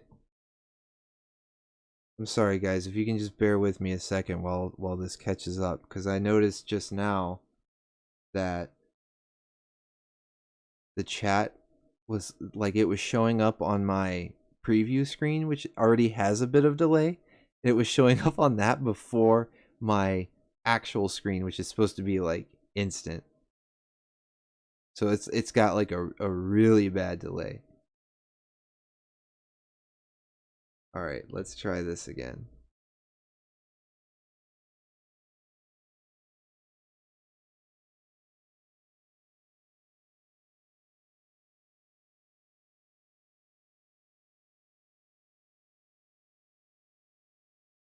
Okay, so as this loads, we've got Iron Fist, Deathlock, and Morbius kind of on deck. They're set to meet up or have already met up with our other heroes, and they're basically set to join up with them, which is starting to give Spider-Man the numbers game, the numbers advantage, because regardless of him not necessarily having the numbers before and having sort of the problem with everyone being on the same page, now he's starting to really outnumber Carnage's crew, and if they can all work together, this could be something, a force to be reckoned with. They could actually take down Carnage. So they Venom and Black Cat are working on trying to help Cloak because he's still grief stricken over Dagger, and they also recruit Morbius, the vampire Morbius. We've got Shriek with her powers sparking the wave of rioting and looting, and Spider-Man, um, he's sort of getting sloppy, getting out of touch because he's just worn out. He's just worn out by everything that's going on. He's hoping that he doesn't end up becoming as merciless as Venom. So Deathlock, Iron Fist, and Morbius are, they've taken note of what's going on and have joined up. And Firestar she's kind of showing some hesitation, some reservations for their methods here.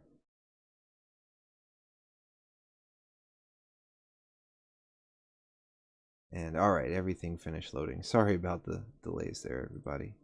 Had to just kind of ramble on for a second. All right, so now that the computer's working again, get back up here. Okay. Now I want you to notice in this image, we can see more of the team growing. You see Iron Fist there, and notice Captain America is there. So we've got more people showing up. Captain America takes note of all the chaos going on, even though the Avengers were busy, and the New Warriors and the Fantastic Four, every team seems to be out of town or busy. Captain America is still around, so that I think was one of the more exciting members to see show up. So they start to realize that the sonic gun is not affecting Cletus Cassidy or Carnage as much as it did before, almost like he's building a resistance to it.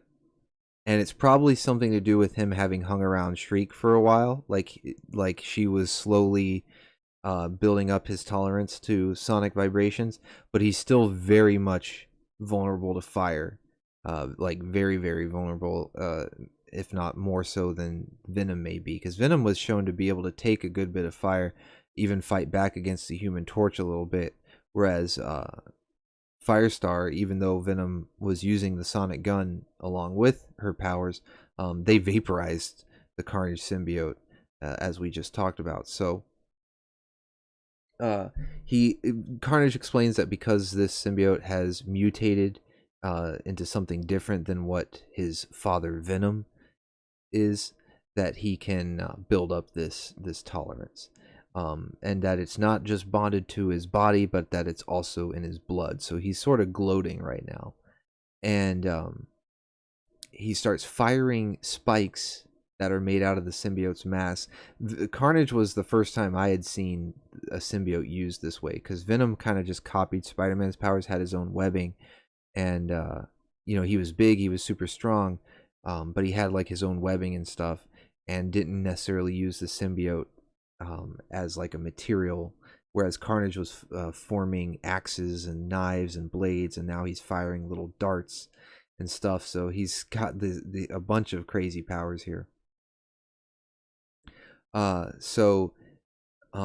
the fight, Firestar is disturbed by some of the allies Spider-Man has chosen to side with, because they see, during the fight, Venom's pretty vicious, Morbius is pretty vicious, even Cloak, the way he sucks people into the dark dimension. She's kind of disturbed by the way these guys are fighting. So there's more of a divide forming with her, and this is the team member that you do not want to lose, because she is the weakness to Carnage right now. So Spider-Man tries to explain that the ends justify the means, and Firestar disagrees. Black Cat chimes in, reminding the young mutant, because Firestar is a mutant, that Carnage and his family have slaughtered countless innocent people, and while the pair wants to debate morality, she and the others are putting their lives on the line and to put an end to the massacre. So it's kind of like, you might have this little like morality high horse of who's working with who and the methods that you're taking. But people are dying, and you might want to argue about this later because we need to go get back into the fight because that's what we're doing right now.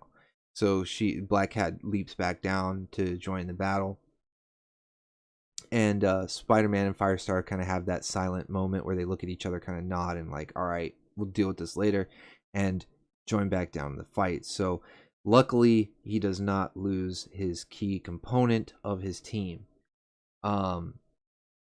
Cloak attacks Shriek, wanting to avenge the death of Dagger, and he manages to pull Shriek into the darkness of his cloak. Deciding that she knows what true suffering is, Cloak frees her and reaches out to her. Unfortunately, this has done little to change Shriek's personality. So in other words, because it was mentioned in the last stream that Shriek kind of has a grudge against Cloak and Dagger because their backstory involves coming from street level type heroes that dealt with like drug addicts and stuff. And so Shriek apparently used to be like a drug addict and had dealt with Cloak and Dagger before, and being pulled into Cloak's dark dimension, and I think it forces you to face like your inner demons and all this stuff. So she pulling her in there again, he thought it would sort of scare her straight, as they say, it was like Scared Straight, whatever that show is. And so he thought that's what he had done, because when he released her, she was kind of all shook up and cowering a bit, but it was mostly an act. And so Cloak starts kind of reaching out to her like, hey, it's gonna be all right. You don't have to do all these crazy things. You don't have to be with Carnage. But it's done little to change her personality. She's still crazy and actually bites Cloak's hand in an act of sheer lunacy. Shriek reminds Cloak that if it hadn't been for Cloak pulling her into the dark dimension when she was a young drug addict, that she wouldn't have become who she is now, and that it's actually Cloak and Dagger's fault.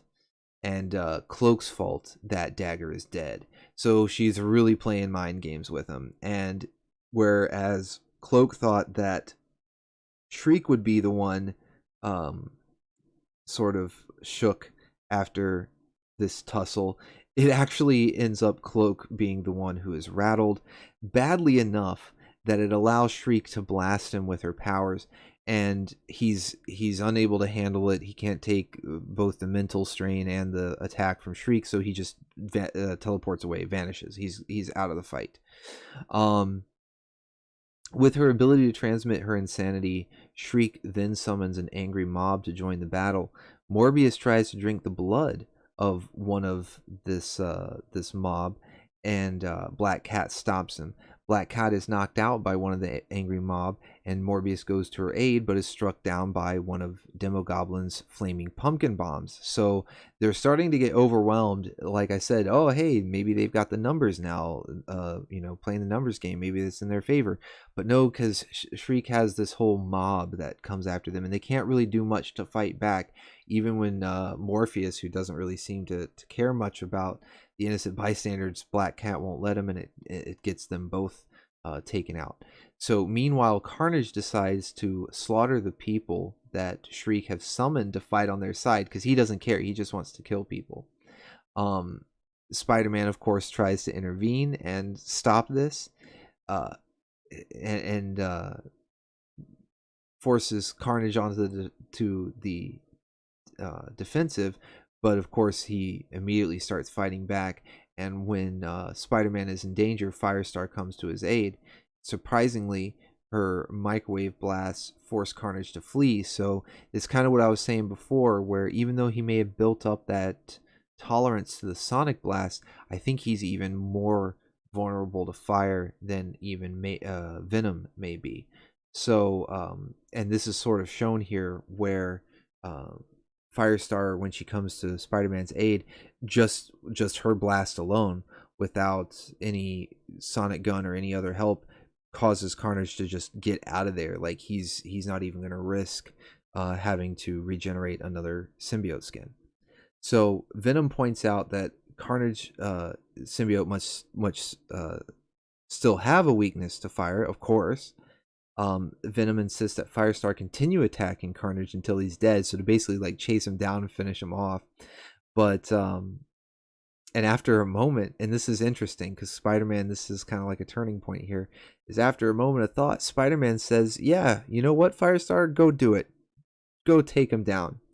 This comes as a shock to a young woman, to the young woman, but she complies and she blasts away. She chases down, or because she can fly, so she flies after Carnage, and starts blasting him down because he's weak and in a weakened state and slow right now. Carnage actually begs Firestar to stop, and she continues to pour on the microwave power beam. Spider-Man and Venom watch from the sidelines while Venom encourages Firestar to keep going. Spider-Man suddenly has a change of heart. He kind of snaps out of it, realizes what he's doing, and he tells Firestar that this is wrong and tells her to stop. Uneasy with this herself, she pulls away, stopping, while Cletus Cassidy clings to his life. Venom is, of course, furious and tries to attack Firestar. He's just out of rage. He's just pissed off and attacks Firestar, but of course Spider-Man stops him. Venom attacks Spider-Man in return and then turns his attention to Carnage. So their whole team, right as they were starting to gel together, get a few new members, things were looking good, they start falling apart once again, and this is really coming to their detriment because Carnage was in a very weakened state. Once again, he could have been finished off and is being held back by Spider-Man. The disagreements are now coming to a head. Venom's fighting back, going against Carnage on his own. Shriek is there, though, of course, and blasts Venom to the point where his symbiote is left in tatters because his symbiote is still very much weak to sonic attacks. So Carnage and Shriek now beat Eddie Brock within an inch of his life. This is a more severe beating than what he took in that picture I showed at the beginning of the stream. This one was serious. I mean, the first one was serious too, but I mean, this one, he's almost dead. They almost killed him. But instead of killing him, Carnage suggests that they have some fun and prolong his suffering. So they actually take Eddie with them, and they establish this new little like hideout inside the Statue of Liberty. So up in the torch, you know where the Statue of Liberty is holding that torch, up inside there, Carnage creates this new little base, and they get this like bonfire. It looks like one of those fuel drums, and they have like a bonfire, and they chain Venom up, or Eddie Brock rather, because the Venom symbiote's barely there, and they chain him up over this bonfire and just sit there roasting him, and every now and then Shriek will blast him with her sonic powers, keeping the symbiote at a point of near death. So they are just toying with him. And of course, Spider-Man and the others have to retreat as well. Can't really do anything about Venom being taken away, and it's pretty serious.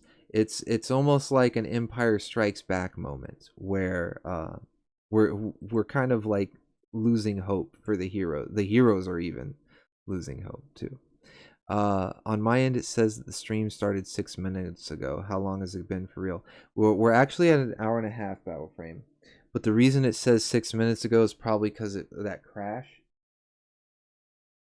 when break stream hit and the stream went down for a second. That's probably why it says 6 minutes. Kelvin, you're not getting the Moonshine Angry Prime. That is the final plus. Orbital would kill me because, yeah, you're not getting wasted. Oh. I actually think that would be kind of fun to see a wasted Angry Optimus. Can you only imagine the wild shit that I would say? Yeah, I can only imagine, Angry Optimus. I can only imagine. Wind and Fire Productions, welcome to the stream. Maximum Carnage is honestly one of your favorite Spidey comics. Hell yeah, this is one of mine too. I'm actually doing a new thing here with the whole Throwback Thursday live streams, and this was the first thing I wanted to cover was Maximum Carnage, because it's when I think back to classic comic series that I remember growing up, this is like top of the list, top of the pile. Really good stuff. This is better than the audiobook. Thank you, Battleframe. I appreciate that. I do appreciate that. I'm glad you're enjoying it. All right, so we continue in Web of Spider-Man number 103, and this is where I was talking about how Carnage and Shriek had taken Venom and to the Statue of Liberty and strung him up. At the Avengers headquarters, Spider-Man is able to meet up at the Avengers headquarters with Captain America, and there. Oh, I just heard the noise go off. Drunken Angry Prime 009. Now I'm gonna say that definitely stayed on the screen a lot longer because it ended in 009. I'm gonna say that that's still Tailgate, just because it still ended in 009. But there was no message under there aside from the Excelsior. Drunken Angry Prime 009 is a true believer. But thank you, Tailgate. I'm assuming that's you, Tailgate. So thank you very much. Thank you very, very much. You missed it? It stayed on there a lot longer. I don't know that it was a full 10 seconds. So I think that there's definitely a delay of some sorts. So because I turned it up to 20 seconds actually. So there's certainly a delay. But that's good because now it stays on there pretty long. Like long enough for me to, because I was on my note page and it stayed up there long enough for me to navigate back to OBS and check it out. So I might make it a little bit longer though, just so because if you weren't able to get to it in time, it still may not be staying up there long enough. Should probably set it to like 30 seconds. That's probably a good It was loading on your end. Ah man, I'll set it to 30 seconds and see if that is a good time. Because even with a delay, I think it should still stay up there long enough. I'd rather it stay there longer than shorter anyway. Battleframe says he saw it for longer, so that's good. Excellent. Thank you so much. Thank you so much. All right, so Captain America has met up with the heroes because this has even gotten his attention, and he brings them back to Avengers headquarters. There he watches with Spider-Man and Firestar footage of the chaos that has erupted across Manhattan since Carnage has started his massacre, his citywide massacre.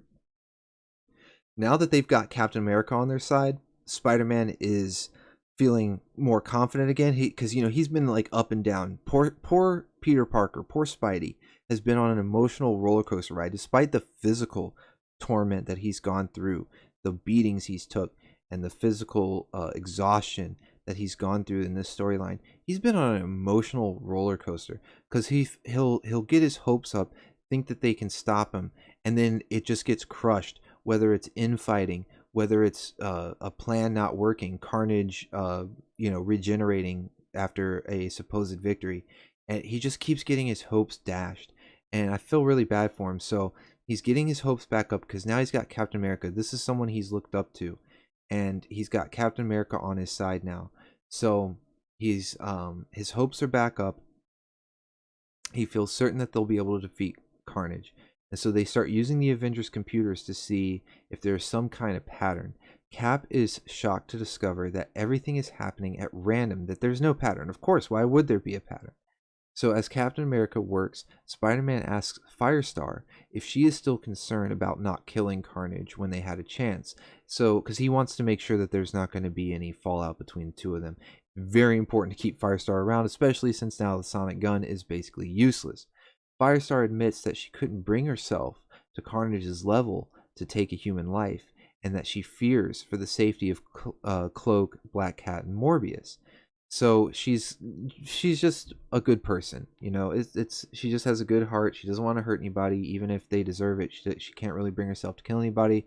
She's just worried about everybody else. She's not trying to cause any problems, which is why she's still going along with them. I mean, hell, she was even listening to Spider-Man and Venom when they were telling her to go ahead and kill Carnage.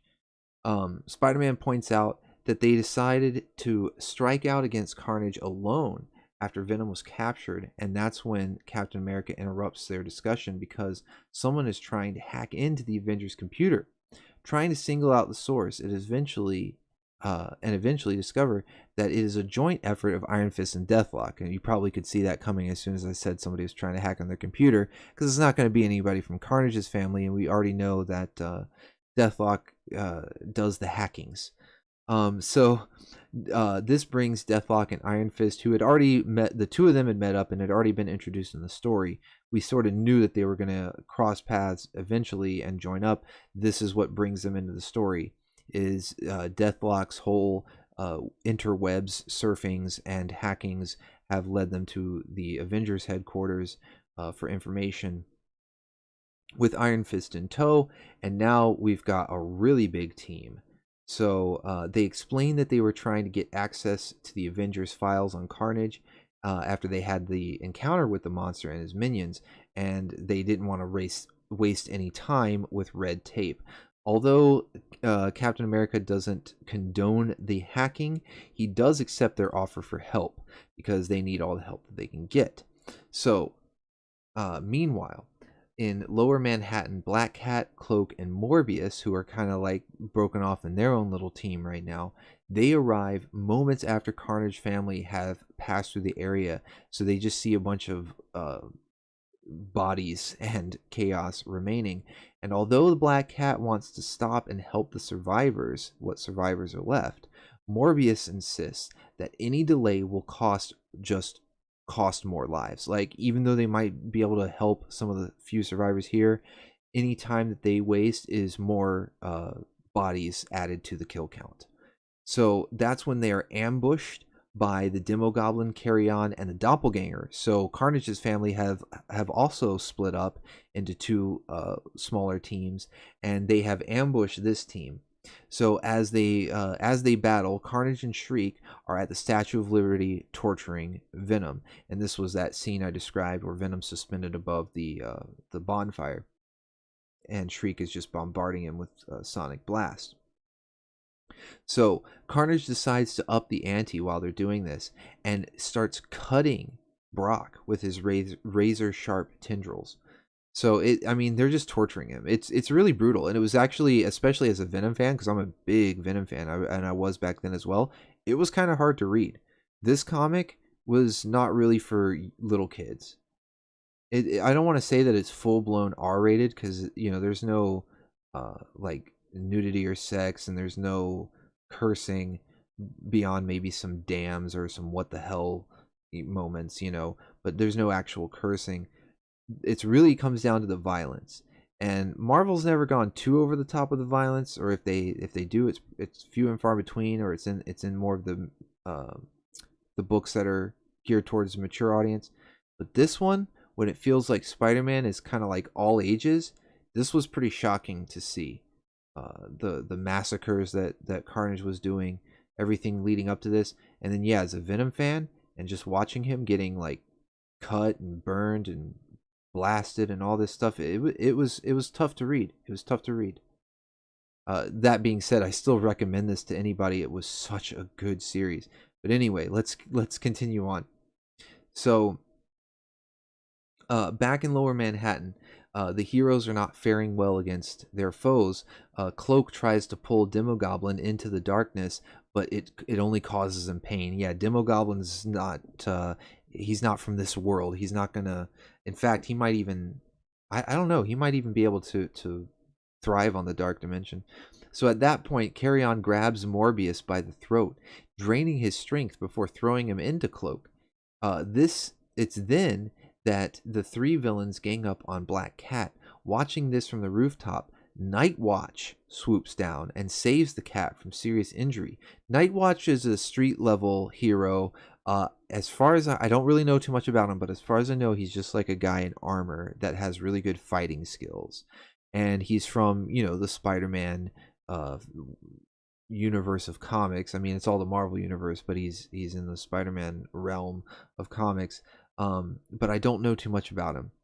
But Nightwatch swoops down, saves the cat from serious injury. Excuse me, I'm getting tongue-tied.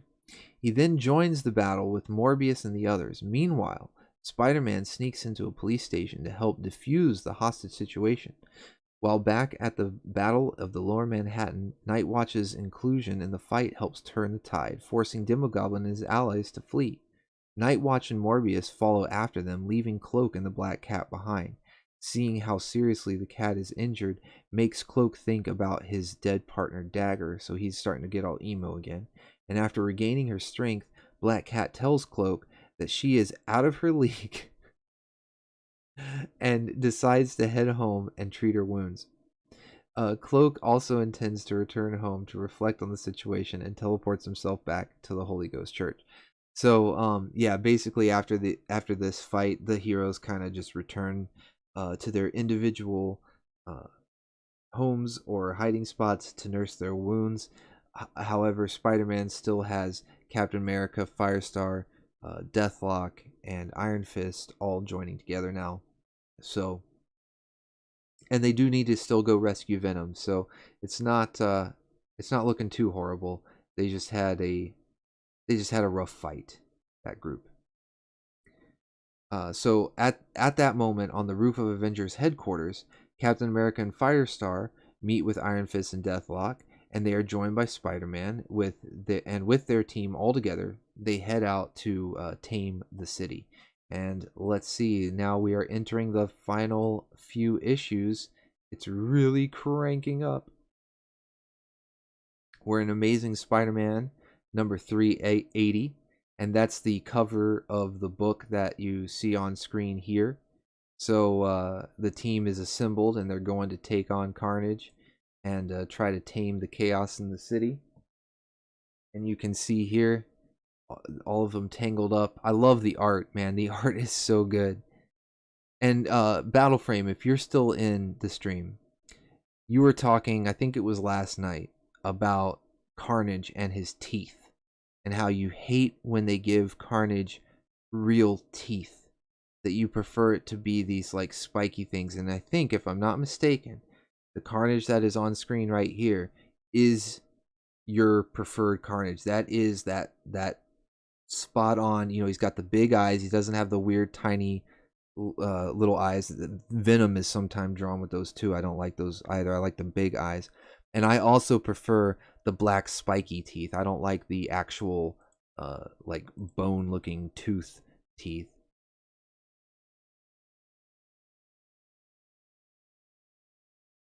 Went to rewatch it, and it was way longer this time. Excellent tailgate. Thank you. I'm glad that that you checked it and it worked. So then, at least we know that works. I had a feeling when it was so quick that first time that it was because there was some sort of delay. So now we know and it works. Kelvin says we are Venom, and we're almost out of time. So let's hurry this up. Yeah, we are almost out of time.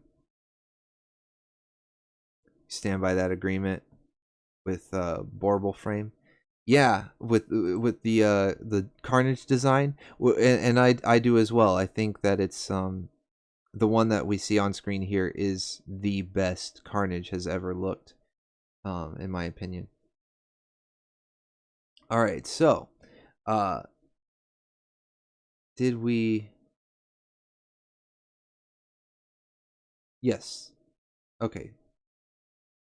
Finish that issue. Okay, so yeah, we are on Amazing Spider-Man. Here we go. So at the Statue of Liberty, Carnage and his family continue to torture Venom, and it continues to be tough to read. It's really, I hated seeing Venom get tortured like that. Meanwhile, Spider-Man, Captain America, Iron Fist, Firestar, and Deathlock are flying across Manhattan. They have this weird like flying platform thing. I remember it being this really kind of goofy looking thing that they were traveling in. But whatever. With the entire island succumbing to madness, they are all focused on stopping the source of the insanity, which is it's kind of redundant. They need to stop Carnage and Shriek and all them anyway. When Deathlock and Captain America both agree that they must stop it no matter what, it gets Spider-Man thinking. The wall crawler worries about his wife Mary Jane, who has had an issue with him being involved in the battle, even though she recently gave her blessing to stop Carnage's rampage.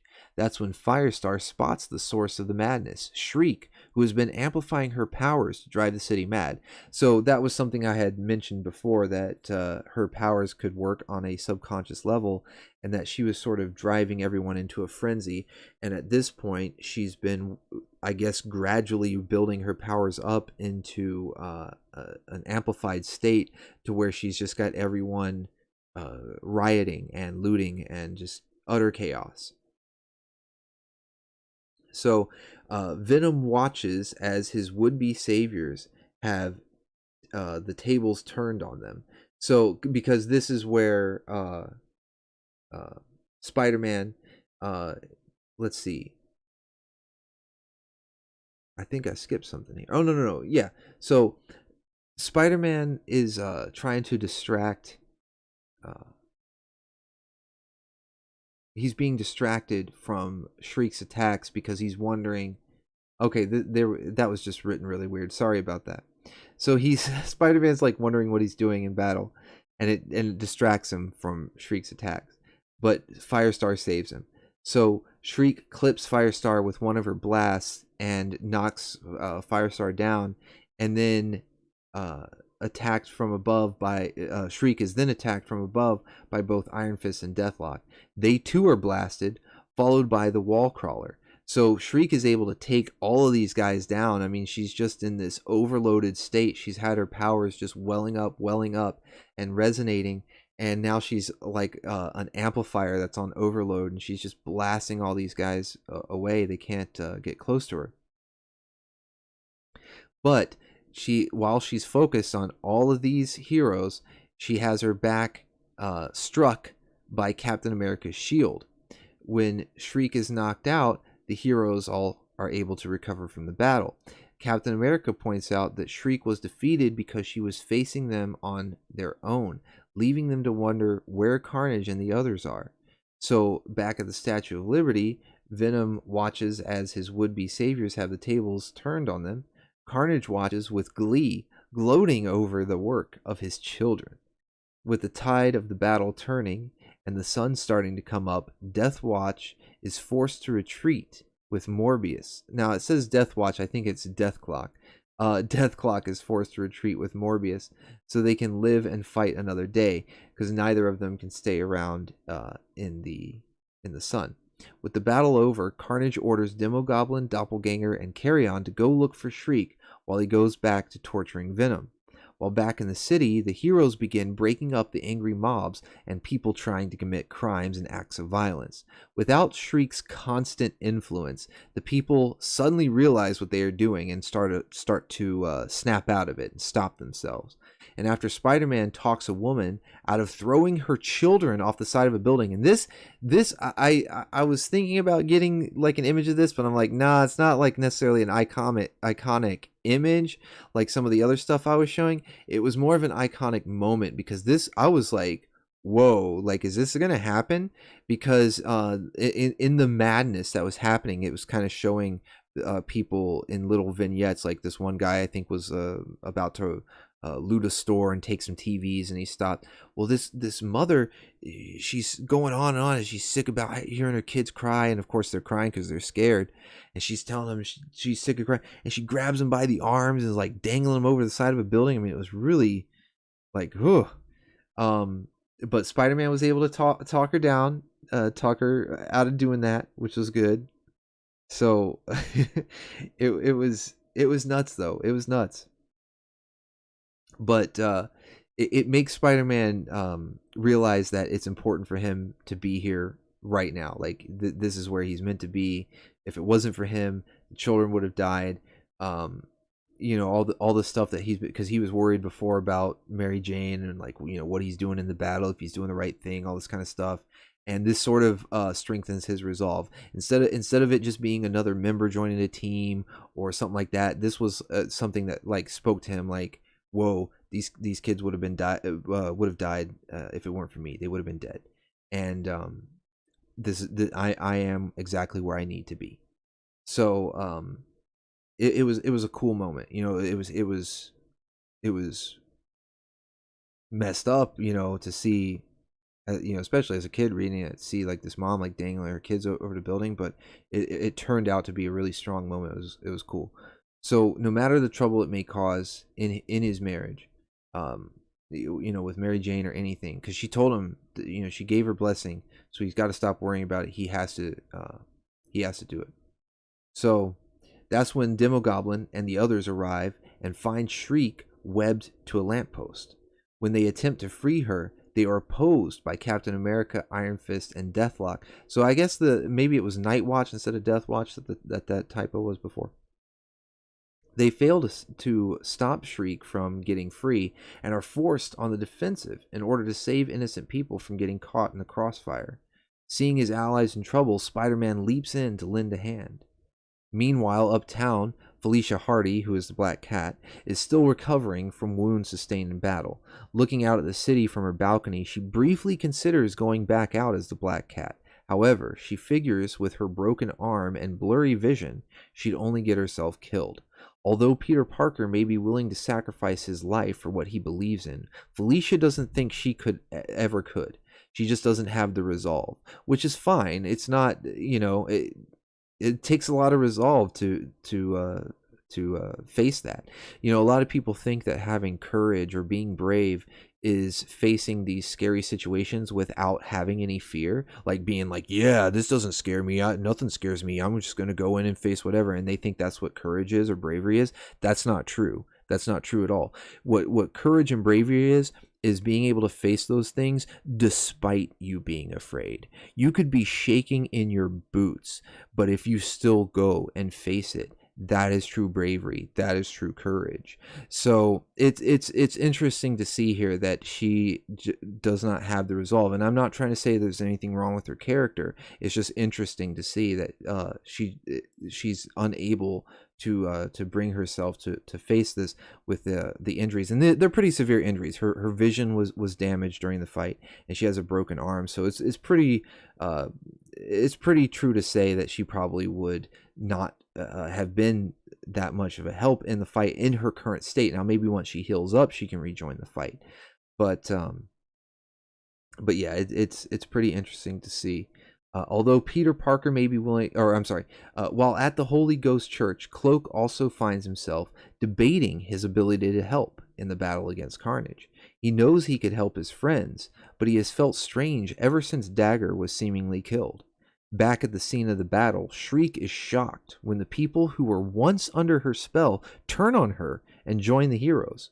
Watching this recent development, and in Soho and seeing what happened, Mary Jane realizes that she was wrong, telling her husband to stop being Spider-Man. So everybody's sort of having that come to terms moment, come to grips. Everyone's having their wake up call in this issue and realizing what's important and what they need to do.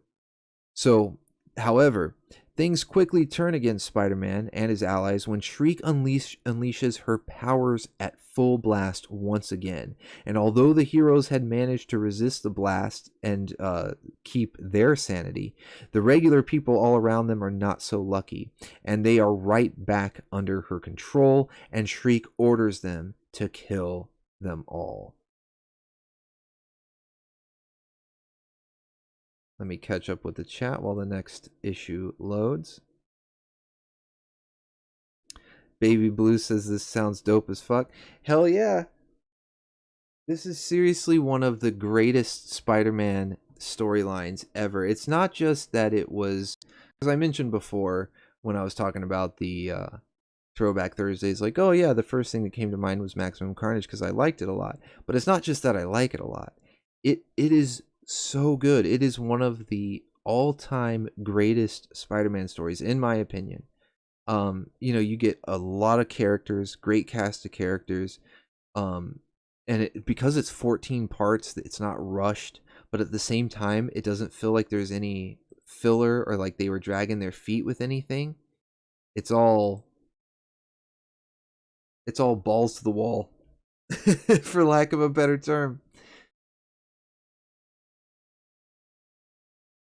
Deathlock sounds like an anime. He really does. He looks like an anime character too, with the ridiculous outfit design. Yeah, where's the Punisher? Maybe he was out of town too. He might just be trying to survive.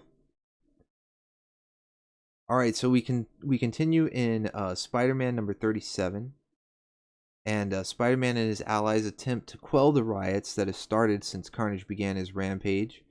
Um, we've got Captain America, Iron Fist, Spider-Man, Firestar. They're all on the streets here, and Shriek has gotten free and unleashed her powers once again, uh, bringing the mob under her control and ordering them to kill all of the heroes.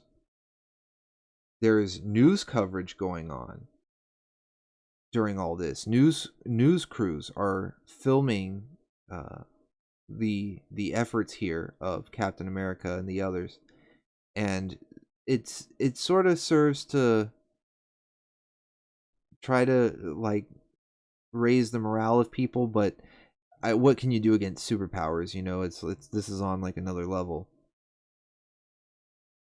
Meanwhile, at the Statue of Liberty, Carnage continues to torture Venom, who's still suspended over the open flame, and it's still tough to read. It's going on for like 3 issues now. He's just torturing him. Eddie even starts begging for Carnage to stop torturing. I'm begging for Carnage to stop torturing him.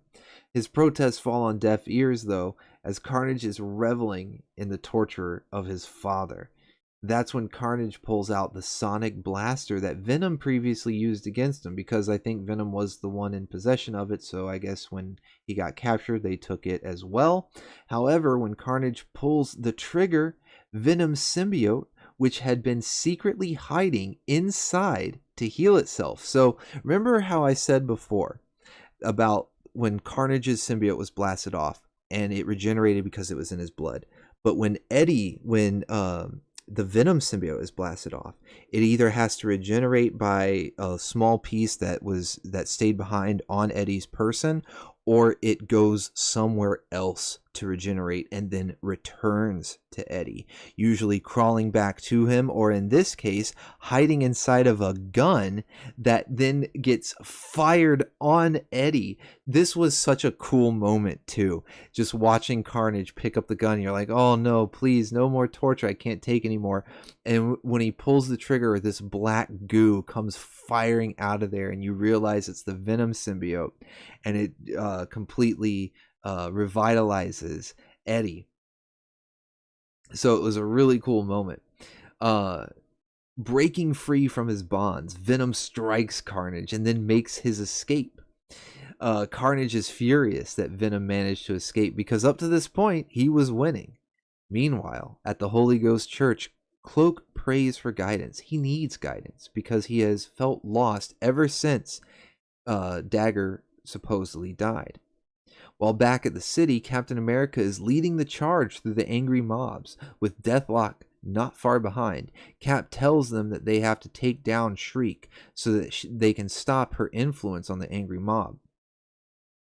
Watching from the rooftops of Shriek, watching from the rooftops down on Captain America is Shriek and her children, Demogoblin, Carrion, and the Doppelganger. As Cap and Deathlock get close to the building, Shriek pushes her influence even harder, frenzying the mob. As Shriek and her minions flee, Firestar helps her allies by using her microwave powers to create a circle of flame around the mob. Meanwhile, Iron Fist confronts a group of looters. With but a gesture, he tries to calm the crowd. At first it works, until another mob comes around the corner, waking the others from Iron Fist's trance. So Iron Fist was basically trying to use this like chi trance to calm them down, and it was kind of working. But yeah, once other crazy people showed up, it just undid what he was trying to do. And so it was kind of like, yeah, that was pointless. And Iron Fist actually starts fighting off the citizens. He begins to lose his temper and starts threatening to strike them with the Iron Fist technique. He was using regular punches and kicks, but he does threaten to use the Iron Fist technique on the mob if they don't calm the hell down. Spider-Man then swings down and pulls Iron Fist to safety before it can get that far. On a nearby rooftop, Spider-Man learns that Iron Fist was using a unique ability and no trickery. When Spider-Man asks if Iron Fist could teach him that move someday, Iron Fist tells him that the wall crawler would take about 8 or 10 years to learn. So yeah, it was just some weird technique. Spider-Man, of course, gets really frustrated at this because he's just at his wit's end at this point and just starts beating the hell out of a nearby chimney. It was I remember this scene from the comics, and I didn't understand it at the time, but like getting, going back over it when you get a little older, you realize, oh, okay, he's at his wit's end. He can't take it anymore. Because at first I'm just like, man, why are you so pissed off that Iron Fist won't teach you that weird technique? Back at the Holy Ghost Church, Cloak continues to pray for guidance back onto the path of light. Suddenly, a bright light begins shining out from inside the darkness of his cloak. In the city, Shriek has grown tired of waiting for Carnage to come back and orders her family to get ready to continue their slaughter. That's when Carnage arrives, and he is so furious that, remember how Joker would get mad at Harley if she would try to do stuff without him? Like if she tried to capture Batman without him, he got really upset. This is a similar thing. When Shriek says, you know what, I'm tired of waiting, let's go ahead and start killing again, it's like making a move without Carnage. So he shows up right after they start this and realizes that she sort of gave an order without him and is furious. And so he attacks Shriek again to reassert his dominance among the group.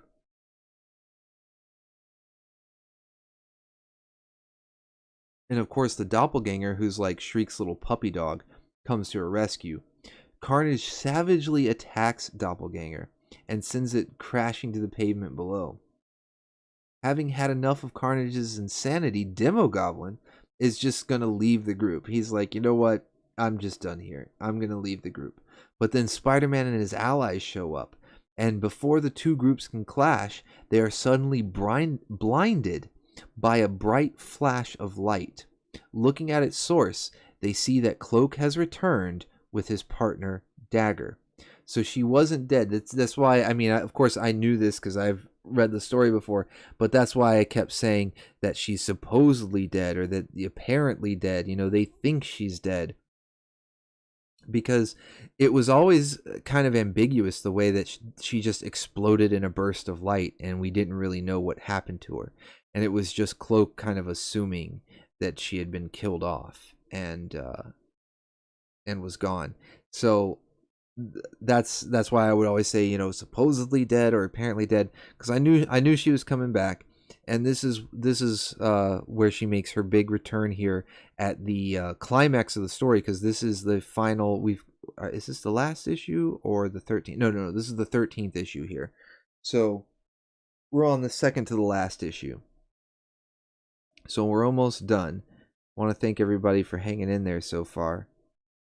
Hiding in a gun, metal as hell. Hiding in a sonic gun, what would normally be his weakness, he went and hid in there, Bug. Think about that. Kelvin, you gotta go.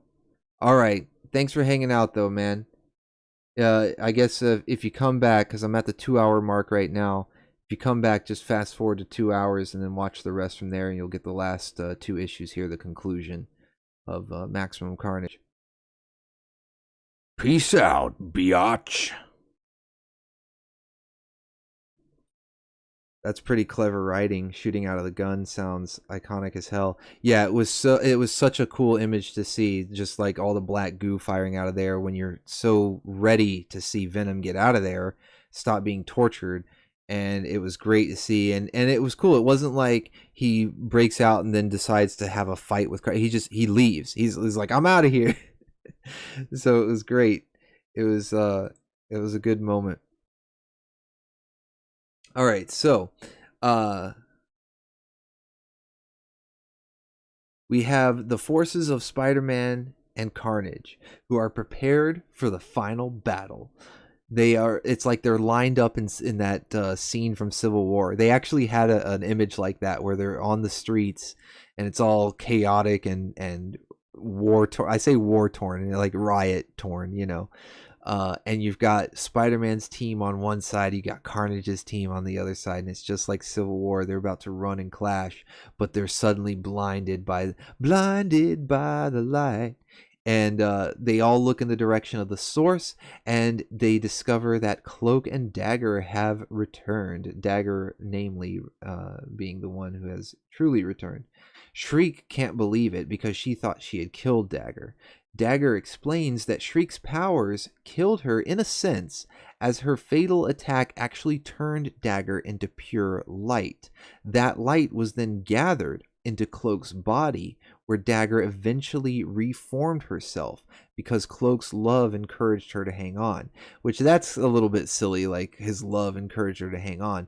But I do like the idea of the energy transference that Dagger basically became light because her whole her power set revolves around light and light manipulation and all this stuff, and it's sort of ambiguous in the sense that we don't have a clear definition for what she's able to do with her light powers, because she's able to use them in an offensive manner, but then they also serve as this weird like healing, stabilizing effect for Cloak. So yeah, she's got these weird light powers. So I thought it was cool that she just turned into light and then was absorbed, which would make sense why Cloak, because Cloak kept freaking out thinking he was going to die or deteriorate or fall apart or something without Dagger being around. He kept, complaining about it, and I don't want to say whining, but he kept talking about it and was very worried about it, but he didn't.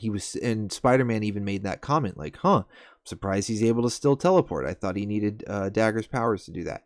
So it explains why Cloak was able to teleport and go get Firestar and use any of his powers for that matter during this whole time, because Cloak had actually, or I'm sorry, Dagger rather, had been absorbed into him. So minus the power of love told her to hang on, it's still pretty cool story. So Shriek still can't believe it. She doesn't want to hear that power of love bullshit. So when Carry-On tries to comfort her, she blasts him aside. She then tries to attack Dagger, but when Carry-On tries to join the fight, Carnage tells him to let Shriek handle the situation. Likewise, when Spider-Man and his allies try to help Dagger, Cloak stops them and says to let Dagger handle the situation. So we get Shriek versus Dagger one-on-one. Dagger easily overpowers Shriek and then uses her light powers to show her foe how she really feels.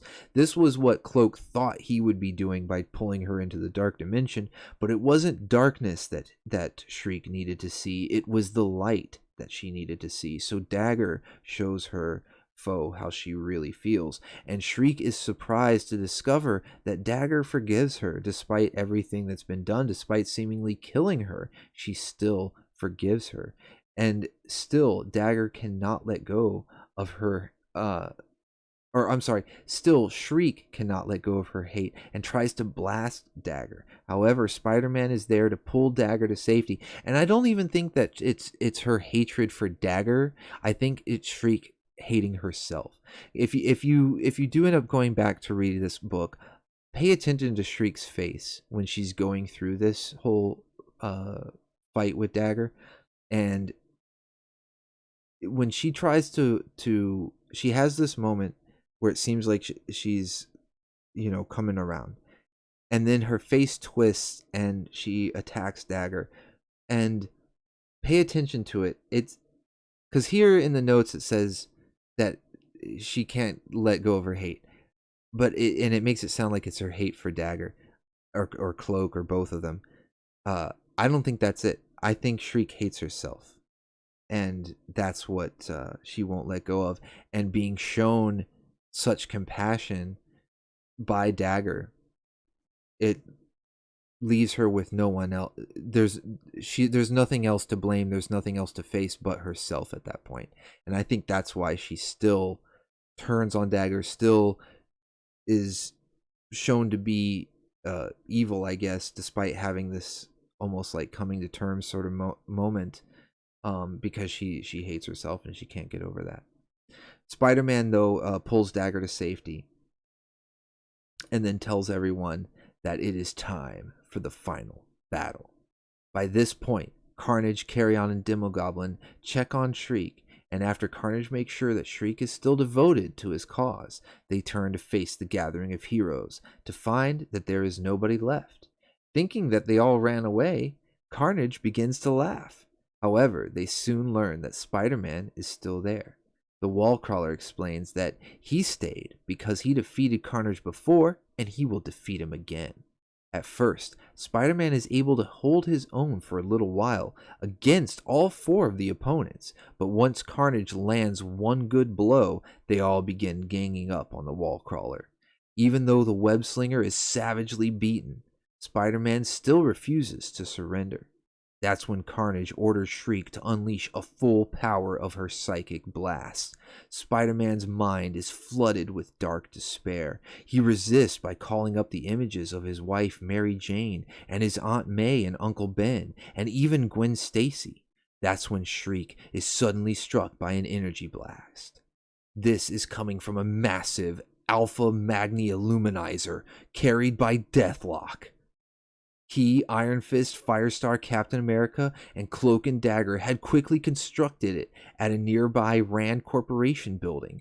Channeling Dagger's light powers, the weapon is effectively a good bomb that charges Shriek in pure goodness.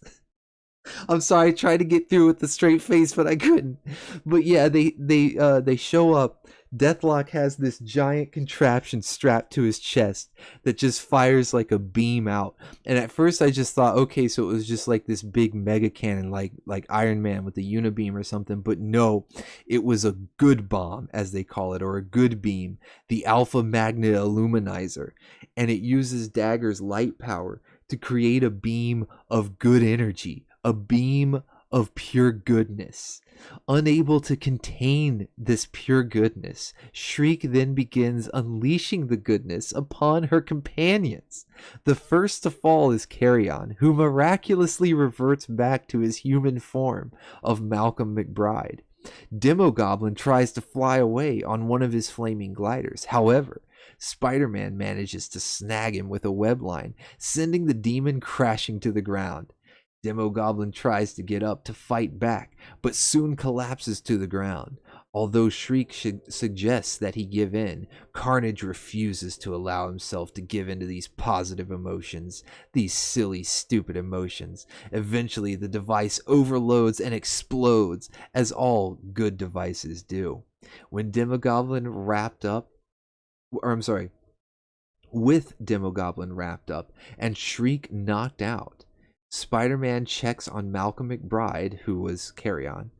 When Iron Fist checks on Carnage, he determines that the psychopath is dead.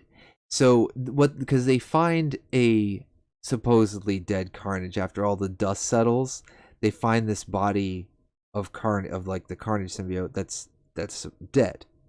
This upsets Spider-Man because he wanted to stop Carnage without having to resort to killing the maniac. Despite this, Spider-Man hopes that even though he resisted being bombarded with goodness, he found some kind of peace. At sunset, Spider-Man has gone to Central Park to reflect on everything that has happened. That's when he is interrupted by Venom, who is furious that Spider-Man killed Carnage. Instead of him, Venom wanted to kill Carnage. He wanted the killing blow. He tries to start a fight, but buckles under the strain of the injuries that he has already incurred, being tortured by Carnage.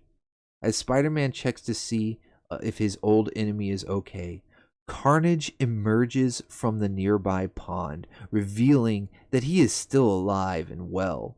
And although Spider-Man can't believe it, Venom is looking forward to the opportunity to kill his son. Let's go on to the conclusion. Everyone who's still in the chat, thank you so much for hanging on to the end. This has been a really long stream. We're going to approach 2.5 hours here in the next 10 to 15 minutes. But I really appreciate everyone hanging on through this. I didn't want to break it into 3 parts. I wanted to get through it. And this was just, it gets so good. I mean, it's good all the way through, but the climax, because I was almost like disappointed. I'm like, really? That's like Carnage is just dead. They killed him with a good bomb. Like, really? But no, no, they do not. All right, so this is the second issue of Spider-Man Unlimited. If you remember in the last stream, the Maximum Carnage series began in the very first issue, Volume 1, Issue 1 of Spider-Man Unlimited, and here we are about a year later. This is 14 parts, each issue coming out relatively once a month. We might have gotten 2 a month here and there since it's 14 parts. But it was, and it may have been over a year, but because it was basically once a month. So here, Spider-Man Unlimited, which is like an annual, a supersized annual, thicker than your average comic book. Here we are a year later, concluding in issue 2 what issue 1 debuted and began. So Spider-Man has come to Central Park in the aftermath of all of the Maximum Carnage massacre, where he was confronted by Venom, who was upset that Carnage was killed by someone other than himself. That's when Carnage surprised them by emerging from a nearby pond. His ribs injured, Spider-Man is forced to take the sidelines while Venom battles Carnage. Carnage's mind has still been affected by the Alpha Wave device they used against him previously. This gives Venom the edge in battle, forcing Carnage to flee into the woods. When Spider-Man suggests they get Captain America and the others, Venom refuses any more help, wanting to destroy Carnage for himself, and strikes the wall crawler in the chest before leaping away. This hurts Spider-Man even more since his ribs were already severely injured. He decides to find a payphone so he can call the Avengers. Man, think about it. He decides to find a payphone. These were the days before smartphones and all that. Elsewhere in the city, people are celebrating in the streets following the end of Carnage's reign of terror. They are watched from the rooftops by Nightwatch and Morbius, the living vampire. Nightwatch pities them, as they still live in a dangerous world. Morbius, on the other hand, envies them. He also knows that Nightwatch is wondering if their next encounter will be as friends or foes. He tells Nightwatch not to think of such things, and bids him a farewell, and flies away. Across town, Mary Jane waits for her husband in the emergency room. There she comforts a woman whose husband was almost killed by Carnage and his minions, but was saved by Captain America.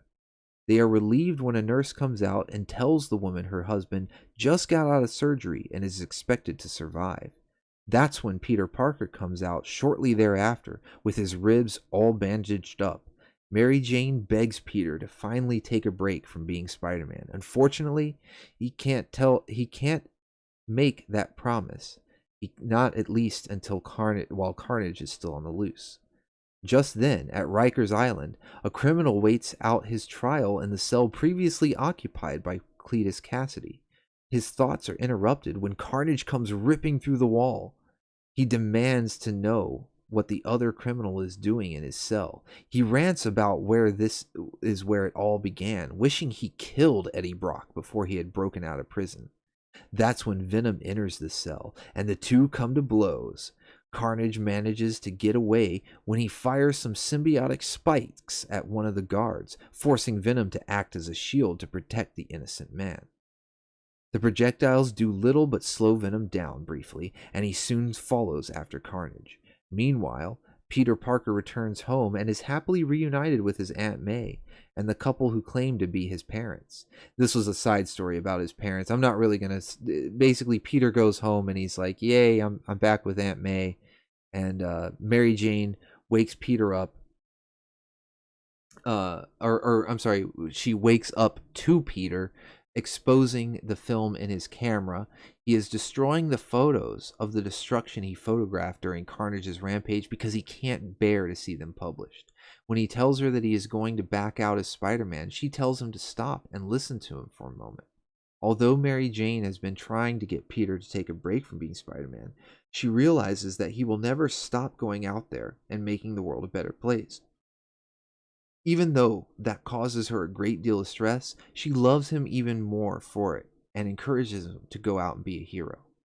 She then tells him that he hit the jackpot with her and kisses him goodbye. And that's one of Mary Jane's classic lines. You hit the jackpot, Tiger.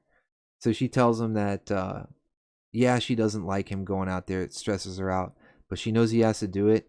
And because he's out there making the world a better place, she actually loves him more for it. So he's hit the jackpot with her. And I agree. Mary Jane is best waifu when it comes to Spider-Man. I don't know what he's currently involved with. I know that the movies brought up a lot more attention to Gwen Stacy, even though in the comics she's been dead for decades. And so some people would argue that Gwen Stacy is best Spider-Man waifu, but Mary Jane, hands down, will always be tops. So, going back out into the city, Spider-Man vows to stop Carnage his way. Meanwhile, the mass murderer has fled to the St. Estes boys' home in Brooklyn. There he is haunted by the memories of his past, telling his past tormentors to leave him be. He is attacked once again by Venom. The two come to blows until Venom punches Carnage through the wall where he wrote Carnage rules in his own blood. However, before Venom lands a killing blow, Spider-Man knocks him aside. Spider-Man tells Venom that he can't let Venom murder someone, even someone like Carnage. However, Venom refuses to listen because he is devoted to eliminating his son in order to protect innocent lives. Unfortunately, during the fight, Carnage manages to escape, and at that moment, Mary Jane gets a phone call from Felicia Hardy, the Black Cat, who asks if Peter made it home safe. Hearing that Peter went back out to capture Carnage worries Felicia. She fears that Spider-Man is going to be in too much trouble, considering the beating she got from battling Carnage and his minions earlier, a beating that took her out of the fight.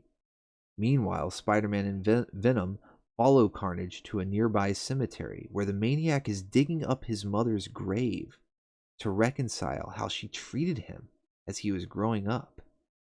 He is insulted when the Wallcrawler and Venom interrupt him. As the battle continues, Spider-Man once more gets between Venom and Carnage, not wanting either to be killed.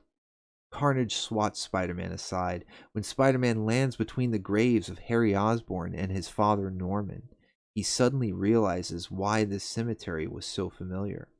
When Carnage leaps towards the web slinger to make the kill, he is kicked out of the way by the Black Cat.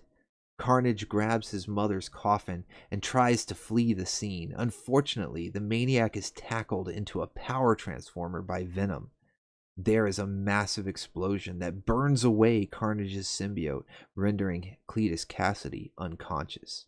Spider-Man and the Black Cat also look for Venom, unaware that he was knocked clear of the blast and has fled the scene. Just then, an Avengers Quinjet arrives, carrying Vision, Circe, and Thunderstrike. They have come to collect Carnage and take him away, probably to one of the supervillain prisons that can handle something like this. The Vision advises